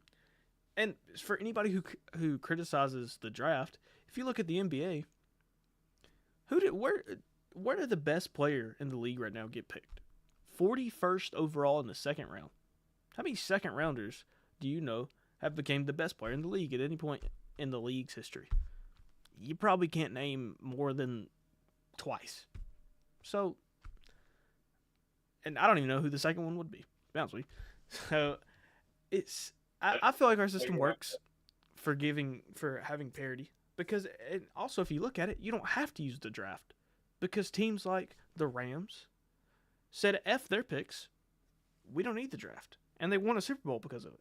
Teams like the Dodgers in baseball, they had to high draft picks, and what have they done? They've traded, they've signed, which baseball's a little different, but baseball is also like the all those European leagues. They don't have a salary cap, right? So they can just sign anybody. Yeah, the transfer windows get crazy. But I also want to talk about like the NBA ratings thing. Like, I mean, I don't want to be a Debbie Downer with the NBA, but let's be honest, the NFL is a ratings machine. Like, Yeah, they it's just the best, man. It's the best they sport. are they, they are even in comparison to UEFA, they generate more revenue than European soccer. That's how, and you can see that because of even in Europe, like Europeans can't even say like, oh, well, it's only just an American thing. Like American football is it within the next 10 years will be in the Olympics, like confirmed the next Olympic cycle because that's how popular it's become in the world. When you look at how every time the NFL comes to London, it's sold out within a week. I'm sorry, within the first like 2 or 3 days, it's sold out. Europeans love American football. Uh, they're talking about potentially making a developmental European league again, like they did. Fun fact: Kurt Warner and Adam Vinatieri were in NFL Europe, Mm-hmm. but no, it's no slight to the NBA. I mean, the NFL is just a juggernaut that will just continue to get bigger. Uh, I know it's. I mean, honestly, if I was the NBA, I would avoid the putting games on the same day as the NFL at all costs. I mean, I know you want to get more exposure, but it's just a losing battle. Just emphasize more days in the fall and winter where there aren't football on, like Tuesdays and Wednesdays. I think would be prime NBA days because there's nothing else going on. Yep. So like I think that's a better way to grow your league is to not try to pick a fight with the big boys who are gonna embarrass you and just go with days to where like people are like, okay, like I can watch basketball on this day for sure because there's no NFL or there's no college football. Like there's no shame of like being like, all right, we can be like second fiddle. Like I mean, there's absolutely no shame in that. Yeah, I just trying to compete with the NFL. That's my whole gripe with the WNBA. Like, if they want to grow their game, stop trying to compete with the NFL. Change when you play your sport because it's not working. You need. There's a lot of. I could make like a whole YouTube video on things that I changed about the WNBA, and it could actually be successful. But I won't. I won't get into that whole thing now. But Yeah, that sounds like a good combo for another podcast. I like the way you think. I see. You got any comments on this? I just want to see y'all point. My whole thing was it's kind of crazy that when you look at it for the past ever since really 2020 or 2019 ish, um in my personal opinion, there's ever since 2019 there's always been a top three basketball player in the world has been from out of the states. And I've seen, I'm more of a conspiracy theorist, and I see like how America's kind of changing to where like I see it in the music. I see like, all right, they pushing agendas through Afro beats or like Latin music, and you hear that more on the radio now than anything. As well, especially where I live at. But I see how people push out that type of stuff for for the people that live in my area. I'm just seeing like, all right, the NBA, like I feel like NBA, you can break down the game more easier than than football, because football you have to have like a lot of schematics. I feel like basketball is kind of like all rotations and like, all right, if you guard this, if you play against this defense, well, we got to do multiple things. We got to do like multiple movements. Like there's people constantly moving, and there's different angles you can take. Um, I just feel like the NBA. I know. Remember they made the African League.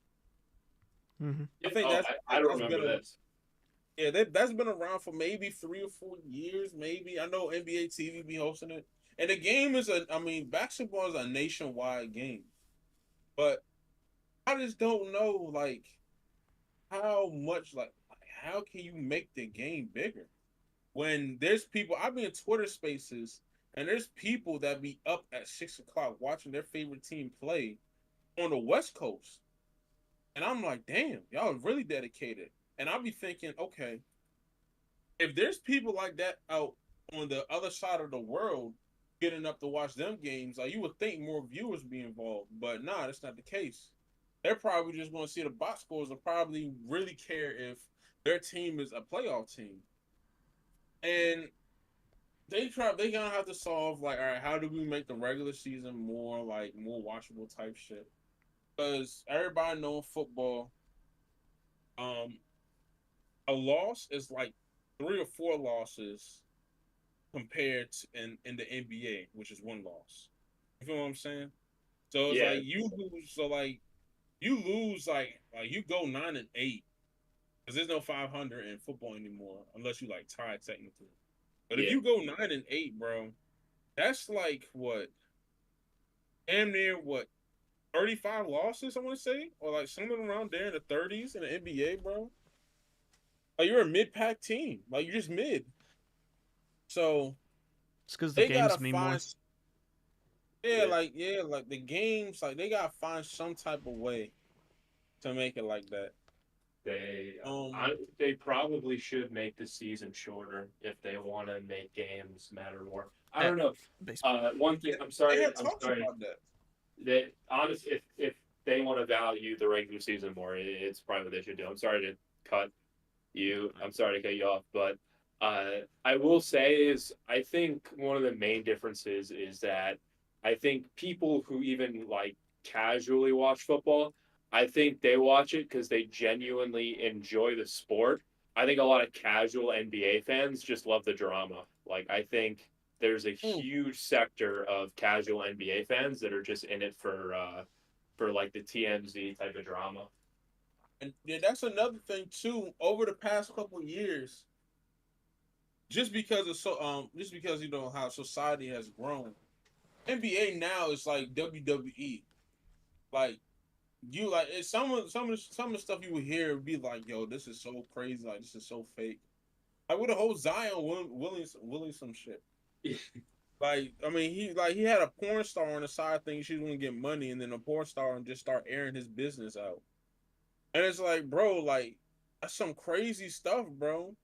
But like everybody likes that because that's content that you can post from social media. I mean, for like what we doing.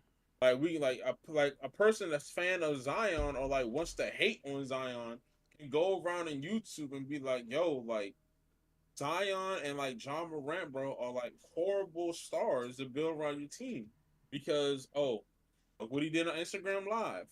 Zion not eating right.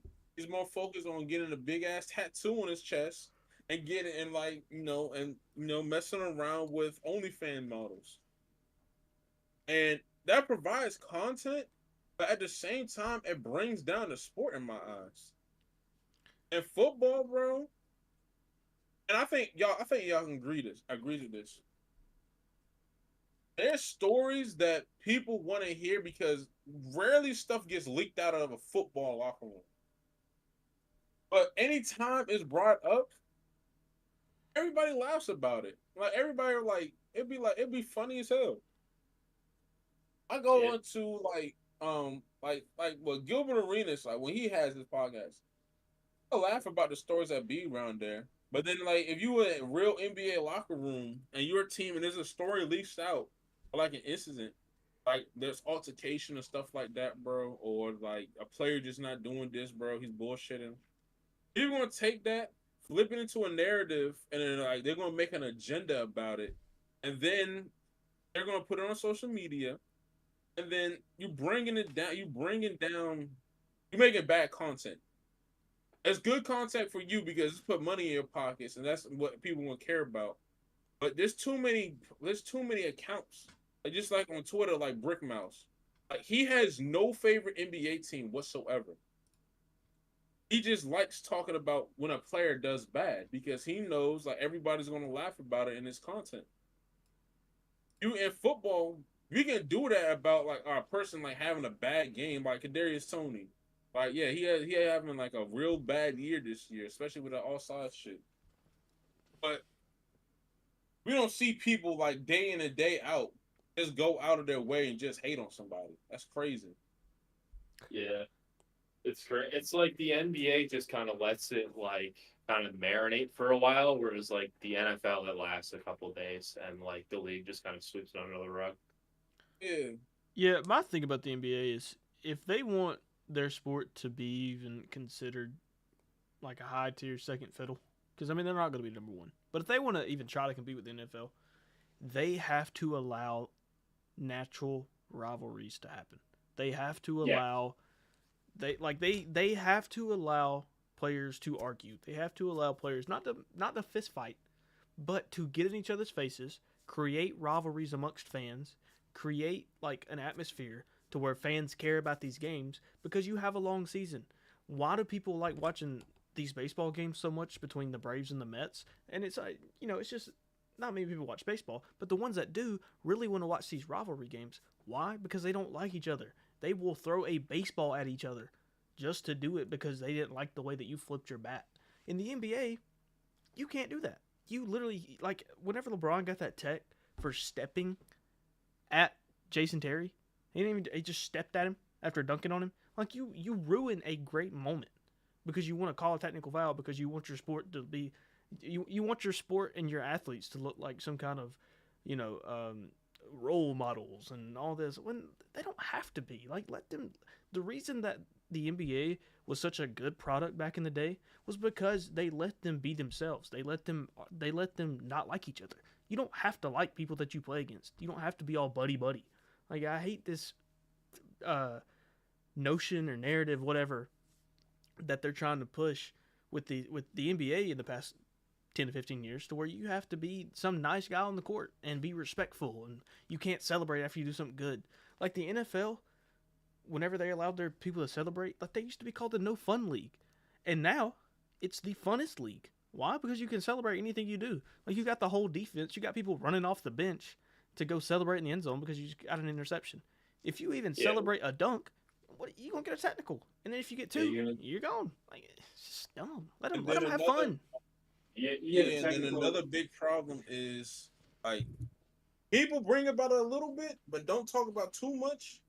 But when LeBron James retired from this league, what in the world is Adam Silver going to turn to? Who is he going to turn to, bro? They're gonna have to Because lax It's people. it's not and gonna like, be it's not gonna be one player. It's gonna be a collection of players. well, here's the thing, and this is why I say like the NBA is kind of like the WWE, bro. There's all different WWE, and just in case everybody really don't know, even though you should, WWE got many storylines type shit. So that leads up into like, all right, you gonna play against this belt type shit, or it's gonna be entertaining for like kids and shit. But then they got this one main storyline that just goes out the way, and it's the main storyline. It's always going to be the main event. That is LeBron James. No matter what, he's always going to be the main event. It don't care about anybody's going having a historic season or anything, bro. Anytime LeBron James' name pop up in anything, bro, people is going to take it 10 times bigger than what a player is doing in the league. Once he leaves, Adam Silver got to turn around and find, and he better hope Wemby is what everybody plans him out to be. Because if he's not, then he's gonna probably have to find someone to be put on the pedestal like Braun. And I don't think that's really going to happen. I think there's too much talent in the league. And maybe it's a good thing for parity. Like, you're going to have to find somebody like LeBron, bro, to where, like, right now, I don't think Braun is the best in the league. And right now, I think Jokic is the best in the league. But I don't know if he's going to be good enough to really carry the league just because he don't like being in the States. Joel, I don't think that's a good fit either. Giannis, I don't think it's a good fit either. Luca, maybe. Ja, no. You know who's coming. Zion, no. You know who's coming. Uh, Cooper Flag. Cooper Flag, maybe. Cooper I mean, Flag. Cooper Flag. Let me tell you about some Cooper Flag now. Cooper Flag is nice. But is he really gonna be like he's not hyped up as Braun or Victor is, even though he should be. Because that boy is very, very talented. You know what's ruining what you're talking about? What? The fact that LeBron is playing this long. It's like it's what you're talking about, like how is the NBA gonna move on from LeBron? It's like LeBron is like making it worse because of how long he's playing. Which I love the fact that he's still playing this long because he's my favorite player to watch. I can make the case that's actually a good thing because it now also, you it can also like is a good thing. Yeah. Oh, what were you saying? I didn't mean to cut you off. I was trying to clarify. That's my bad. Also, No, we got people in the chat. But say what you're gonna say real quick, and then I'll read the chat real quick. No, I'm just saying because I kind of have to go for a second, but I was just gonna say that yeah, Braun's gonna be in the Braun. It's a good thing that Braun's still kind of in the league. So Adam Silver kind of has that grace period of trying to find out who it's gonna be. But I just don't see it, man. It's gonna be you're gonna have to find somebody, bro. It's gonna be hard, bro. Mm-hmm. Because think about it. Braun, first of all, Braun is an African American male. Outside of rappers or any entertainers, they're the most. They have the biggest target on the back in society in America. That's a fact. He has no allegation against him. He has done nothing wrong. Everything Braun has done to the community is all positive. You don't see anything that comes out about his family. Nothing like that. No well, even that one. I ain't gonna bring up. Yeah, we know what you're talking about. We know what you're talking about. Yeah. But outside of that, bro, yo, Mac, he laughing. That's crazy. But outside of that, bro, like, there's no crazy stuff about Braun. Everybody else so far, like, it's been like, yo, like, we can't have this for kids. Like, hey, think bro, about Zion. I can think of somebody. Yeah, I bet you can. But no. I can think of somebody if they win a championship this year. Like if they push to be the face of the league. But think of a guy like honest Zion. family man. Single father. Kristaps Porzingis. I like the way you think. Absolutely. Yeah. No, Kristaps Porzingis. No allegations. Yeah. Yo, real quick. Are you still going, Icy? That's my bad. I didn't mean to cut you off. Yeah. My fault. No, you good. You good.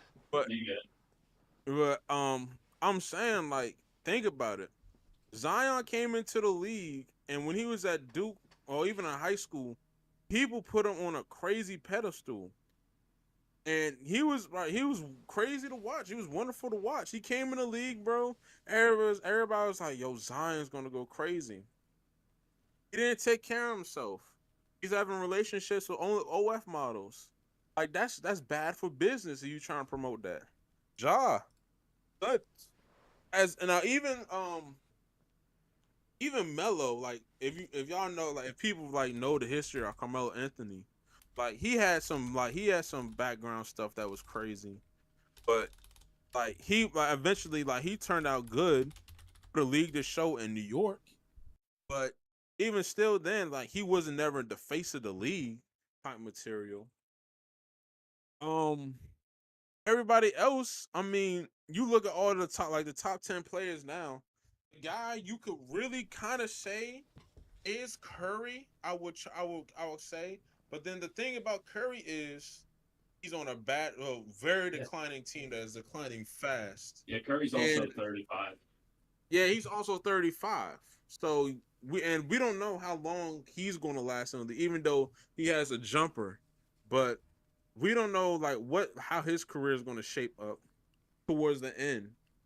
And that's about it. Everybody else, it's like, all right, you're a top 10 talent, but we don't know like if you really that talent type stuff. And Mm-hmm. it reminds me like when I was a kid in like the 2000 like 2, 3, 4 era, to where it's like the league got all this talent. Yeah.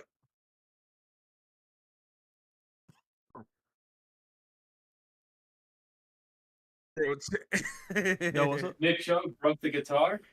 Nick Chubb Could broke y'all the hear that? guitar. Yeah, Yeah. yeah, I heard that. Oh, my bad. I didn't think I You thought I good. muted my mic. How'd y'all hear that? Wait, But But yeah, yeah. Yeah, I can tell you talking. that's all right, there concerning. you go. My I'm gonna, mic. I'm gonna What end, mic? What? Okay, whatever. I'm gonna end it off with this though. The league right now is kind of transitioning to a point in like 2002, or it's like 90, 2000, 2001, 2002, like that beginning era of the 2000s, where there's a whole lot of talent in the league, like trying to find out everybody, like. And this is like Shaq and Kobe was still around, like there was a top duo, but nobody really know like all right who was one or two still. Nah, I Um, think at that point Shaq was the face of the league. what'd you say, Matt? Nah, I think at that point Shaq was the face of the league. Well, Was playing for the Lakers, was the best player, was considered by a lot of people the best player in the league. and I don't think you're wrong, but I would say there's no clear cut answer to it. Like everybody kind of figured out like the clear cut answer was Braun, no matter what. And yeah, really that's it. Like the clear cut answer was Braun for like ever since what I say like the final 2 years in the first stint of Ever Cleveland. ever since he took that Cavs team to the finals. Yeah. Like everybody kind of figured out. I was like, oh yeah, it's Braun's Which league, bro. But shoot, even then, Kobe was that was around the time Kobe was winning championship with Shaq. Hey, Yeah. real quick. People were saying Kobe was the face. Hey, real quick. The Pistons are beating the Celtics 50-39 right now. Yep, Man. the But easiest I Celtics just wanted loss I've ever seen. Yeah. Real quick in the chat. JC and MVP have been talking, and MVP was saying how he thinks Steph Curry will be the face of the league because he said the NBA viewership is mostly 9 to 19-year-olds, which is actually pretty like 9 to 25. I definitely agree with that. Probably 30. I throw 30 in there, but he said that they got spoiled. Like those ages got spoiled with Steph Curry, and then they'd use Steph Curry's personality to make him the face of the league. And he said Adam Silver will turn into Steph Curry, due to his personality and the way Curry somehow brings fans in. And then JC wants to talk about the Thunder, but then they were both comparing us, talking about the NBA losing LeBron to how NASCAR lost Dale Earnhardt when he died back in 2001. Which I feel like that one was more of like an abrupt stop, kind of, because I mean he died versus just like we've been kind of waiting and expecting for LeBron to retire. But I do get the comparison. I do see what you mean. Um, and Chan, I'm gonna stop you right there. A word that you just used that people don't put context around is expecting and expectation. We have ever since the Braun days, people have expected Braun to do stuff. Even in year 20 or even year 21 and 19, 18, 17, people have expected Braun to carry their team, bro. And that's the craziest thing about it, bro. Like we're expecting a guy that's going to be turning 39 very soon to carry his team to a chip or to go deep in the playoffs, bro. Or the season just gonna be viewed as a failure. But look, bro, I got a one right now. Well, here, real Um, quick for JC, how you feel about OKC this year? How you feel about the Thunder? OKC is a good team. I saw James Harden comments about how, and he reminds me, how he reminded himself of how him, KD, and Russell was in Oklahoma. The thing I would say about this Thunder team is that they gotta get experience underneath the belt. They're young enough to run teams out the gym. And I think they're going to be a top 4 seed come playoff time. The Thunder. I used to watch a lot of Thunder's games back then, and they always had the crowd rocking at home. I would say don't get too ahead of yourselves though, because playoff basketball is a different atmosphere, and y'all gonna see a whole lot of defenses that y'all haven't seen in the regular season. Like with Shea, when Shea, like, people not gonna let Shea just casually drop 30. He's going to have to fight against boxing one sets. He's going to have to learn what to do when they get trapped. And it's just like the defense. What happened to Tyrese Halliburton in the not the playing tournament, but in the regular season tournament. The Lakers, they blitzed them from half court, and they put the ball out of his hands. Now I think the Thunder have people to like to play make and score, but I'll say this though. Chet is very talented, and he can get you 25-10 with 5 blocks a night, but you're going to need somebody else on that perimeter to step up and get their own bucket. And I think his name is J Dub, not the Jalen Williams, not the center but the guard. I want to see like progression from him to where like it'd be like, okay, like I can be the number 2 too come playoff time, because Giddy is looking like they moving Giddy to the bench, and we had talks about this. Giddy should have now, yeah. Chan making that face was like, yeah, we know what Giddy did.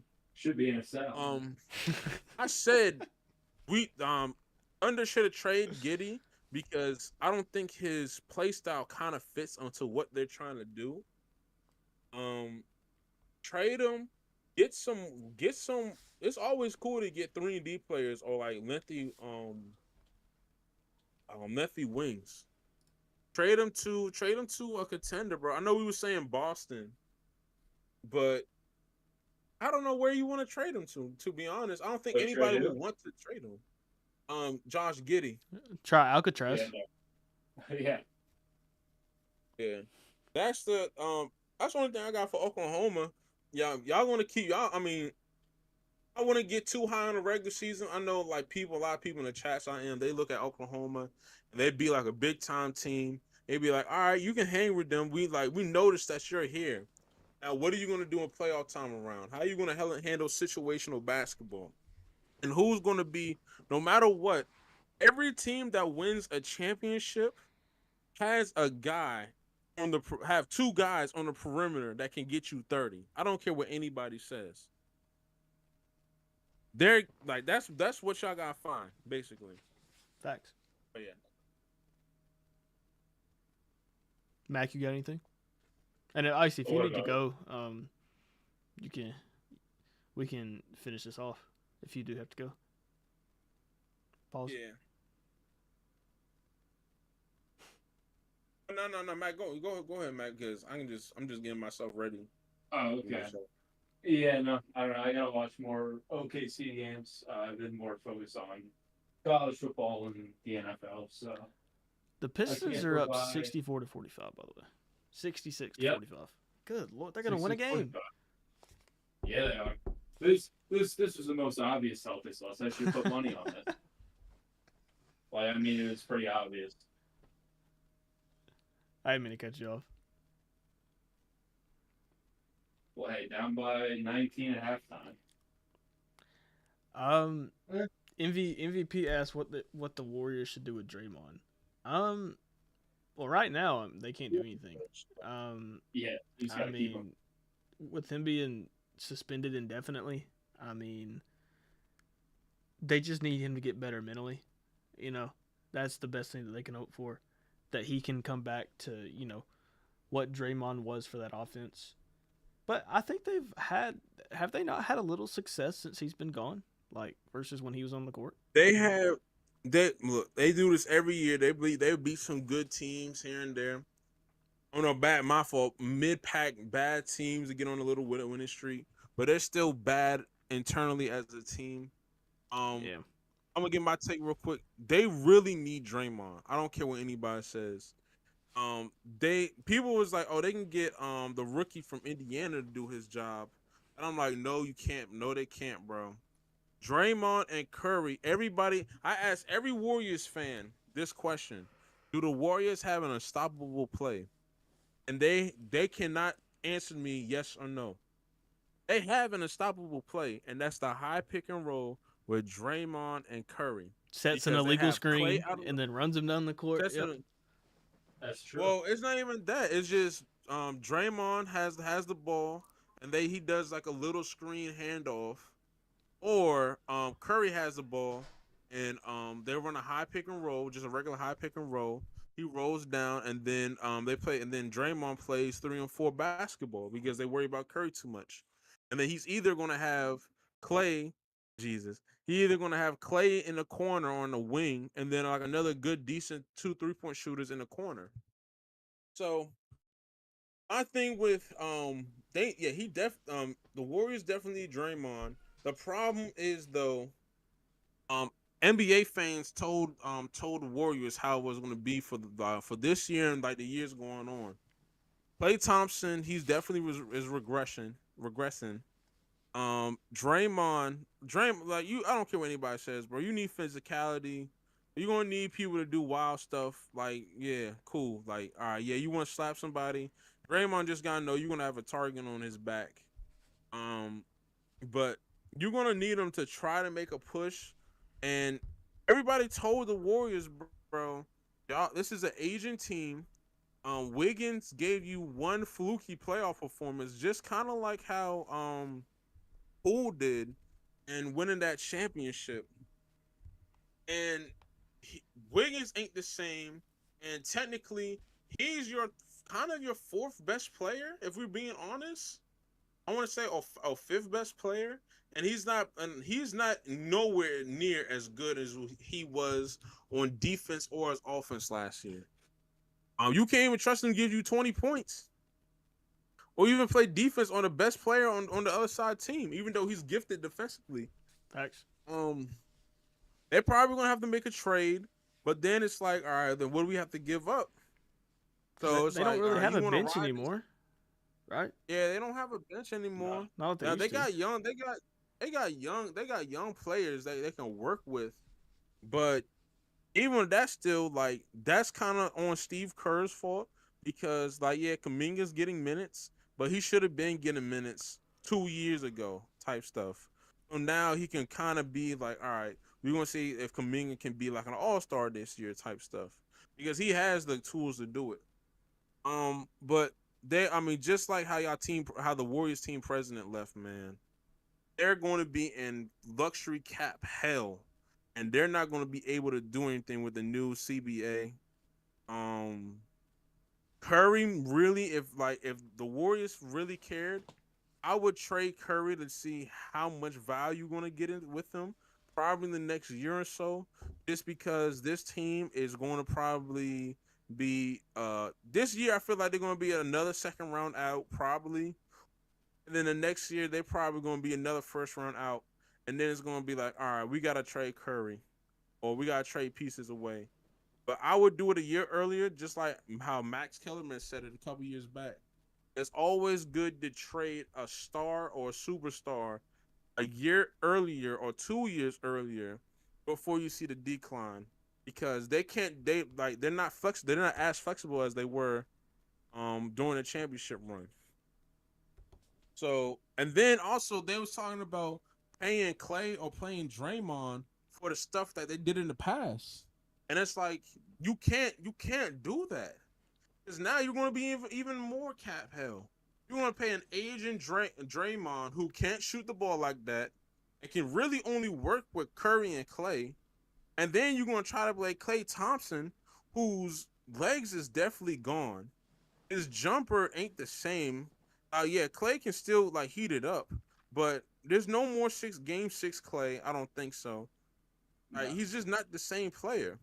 And then I always say to a basketball fan who loves their team, give me the best three players, or give me the pyramid of how your team is breakdown. I asked a lot of Warriors fans this question last year. They said, okay, Curry's number one. I said, cool.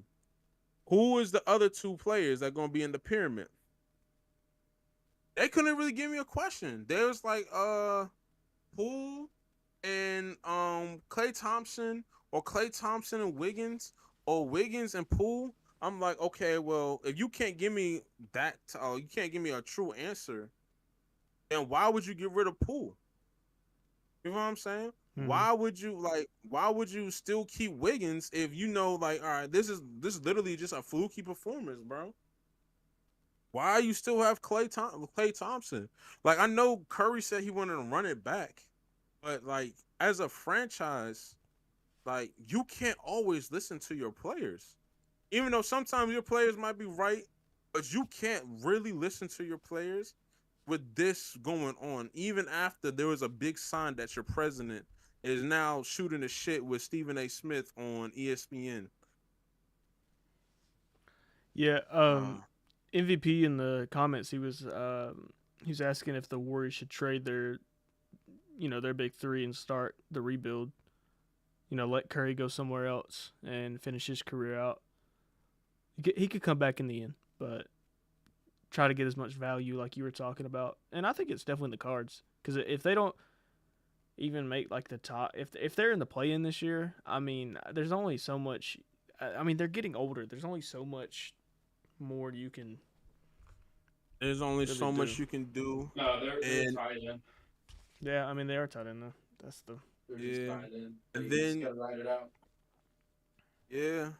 And then we already saw with Wiseman, they had like a top three pick, and they didn't know what to do with them. And Warriors fans swore he was going to be the next Joel Embiid. He hasn't shown no signs of being a capable NBA player yet. Their culture over there, they have a winning culture. My problem is development. Can that team really develop? And that's really on Steve Kerr and his coaching staff. Steve Kerr dropped in. He's kind of like not the Tony Dungy, but the who's the coach that we used to call Chucky? Gruder. Yeah, John Gruden. Yeah, he's like he really playing that role, and like he was blessed into a dynasty. So that really falls on his lap, and like how he's going to develop and how they're going to draft later on in the future, if he's still the head coach for the Warriors. Because franchises probably see it's like, okay, like we're not going to be in a win now situation. Let's go ahead and get rid of Steve Kerr. Let's get a coach that's really going to relate to these young kids and like make them good. Like Mike Brown. Mike Brown was the perfect coach for the Kings. They was in hell with head coaches. They got Mike Brown. He's good with kids, or with young talent. And look how the Kings are ending up. But yeah, the Warriors, bro, they're gonna see a lot of dark days coming, and then there's gonna be like you're gonna see fans just not talk about the Warriors, just talk about the glory days, because that's how it usually is, bro. In this cases, bro. Facts. That's true. It's going to happen. JC asked if we're spacing it up after we're done, and I think Icy's going somewhere. I will be later tonight at some point. I'll be in space. We will be playing Roblox football tonight. I might run up some games. That's Mac, you got anything real quick? About the Warriors? Yeah, or anything else. I don't know. I feel like we've talked ad nauseum about the Warriors. I don't think there's anything new to really add except for the fact that they're kind of done. It's just kind of what happens in sports. Yeah. After you have such a Uh, big championship. excuse me. Hold on. David Njoku has. I'm sorry. It's the first quarter. He has 113 yards receiving. Oh boy. What? But Yeah, he's killing it right now, bro. yeah, man. I put Otani in the thumbnail, and I don't even think we talked about. No, we didn't. Well, no, we didn't. No, we didn't talk But to touch on that real quick, Dodgers making a super team. They're trying to sign everybody. The Otani contract is kind of ruining baseball for a lot of the smaller market teams. This really sucks for the sport. Sure, you can make an argument that it's good for the sport, but I don't think it is personally. If they don't win the championship, I'm gonna clown them to hell and back. Yeah, that's all for that. I mean, as much as you want to talk about it, I mean, it just kind of sucks for the sport, for everybody else. Great for the Dodgers. I mean, I don't blame the Dodgers. I blame the MLB and the MLBPA, but yeah, I think we touched on everything. Yeah, pretty much. You got anything quick you want to say to our viewers that are watching right now? Either of y'all, Icy? Shout out for tuning in, man. As always, subscribe to the channel, share. Episode 7. We want to keep doing big things around here, man. You already know what's up, man. Follow us on Twitter. Follow us on IG, DMS. If you want to follow us, we want to really be connected like that. Hit our DMs. You got, want us to talk about anything, we talk about it. And yeah, man, just stay along with the journey, man. Matt, you got anything? Yeah, just hit that red subscribe button. Turn on the bell for when we do upload our next podcast. Would mean the world to us. Also, this is the most predictable Celtics boss of all time. Trolling in the DNA, just infused right in there. But yeah. And just in case, no, we're gonna do a playoff. We're gonna do a playoff preview, right? Yeah. All right. Never mind. I'll save that outro for next time. All right. Yeah, Well, that's all I got. Oh, and happy holidays too. Oh yeah, happy holidays. We won't. Well, we'll have to. We'll be doing a preview for the college football playoffs, so we will see you before New Year's Day. Those games. Yep. Maybe on New Year's Day before the games start. Who knows? We don't know. We don't really have a set schedule. But thank you for tuning in. I appreciate it. I'm gonna try to start uploading videos soon. Of what exactly I don't know, but I do love reacting to games, so I may start doing that. I haven't figured it out yet, but that's my plan. So we'll see. But again, thank you for tuning in. My name is Chandler. I like to say a lot. These are my two co-hosts. Really, Icy the host. My co-host brother Mac. My host brother Icy. And we'll see you next time on episode 8. See you. Hasta la vista. Peace out.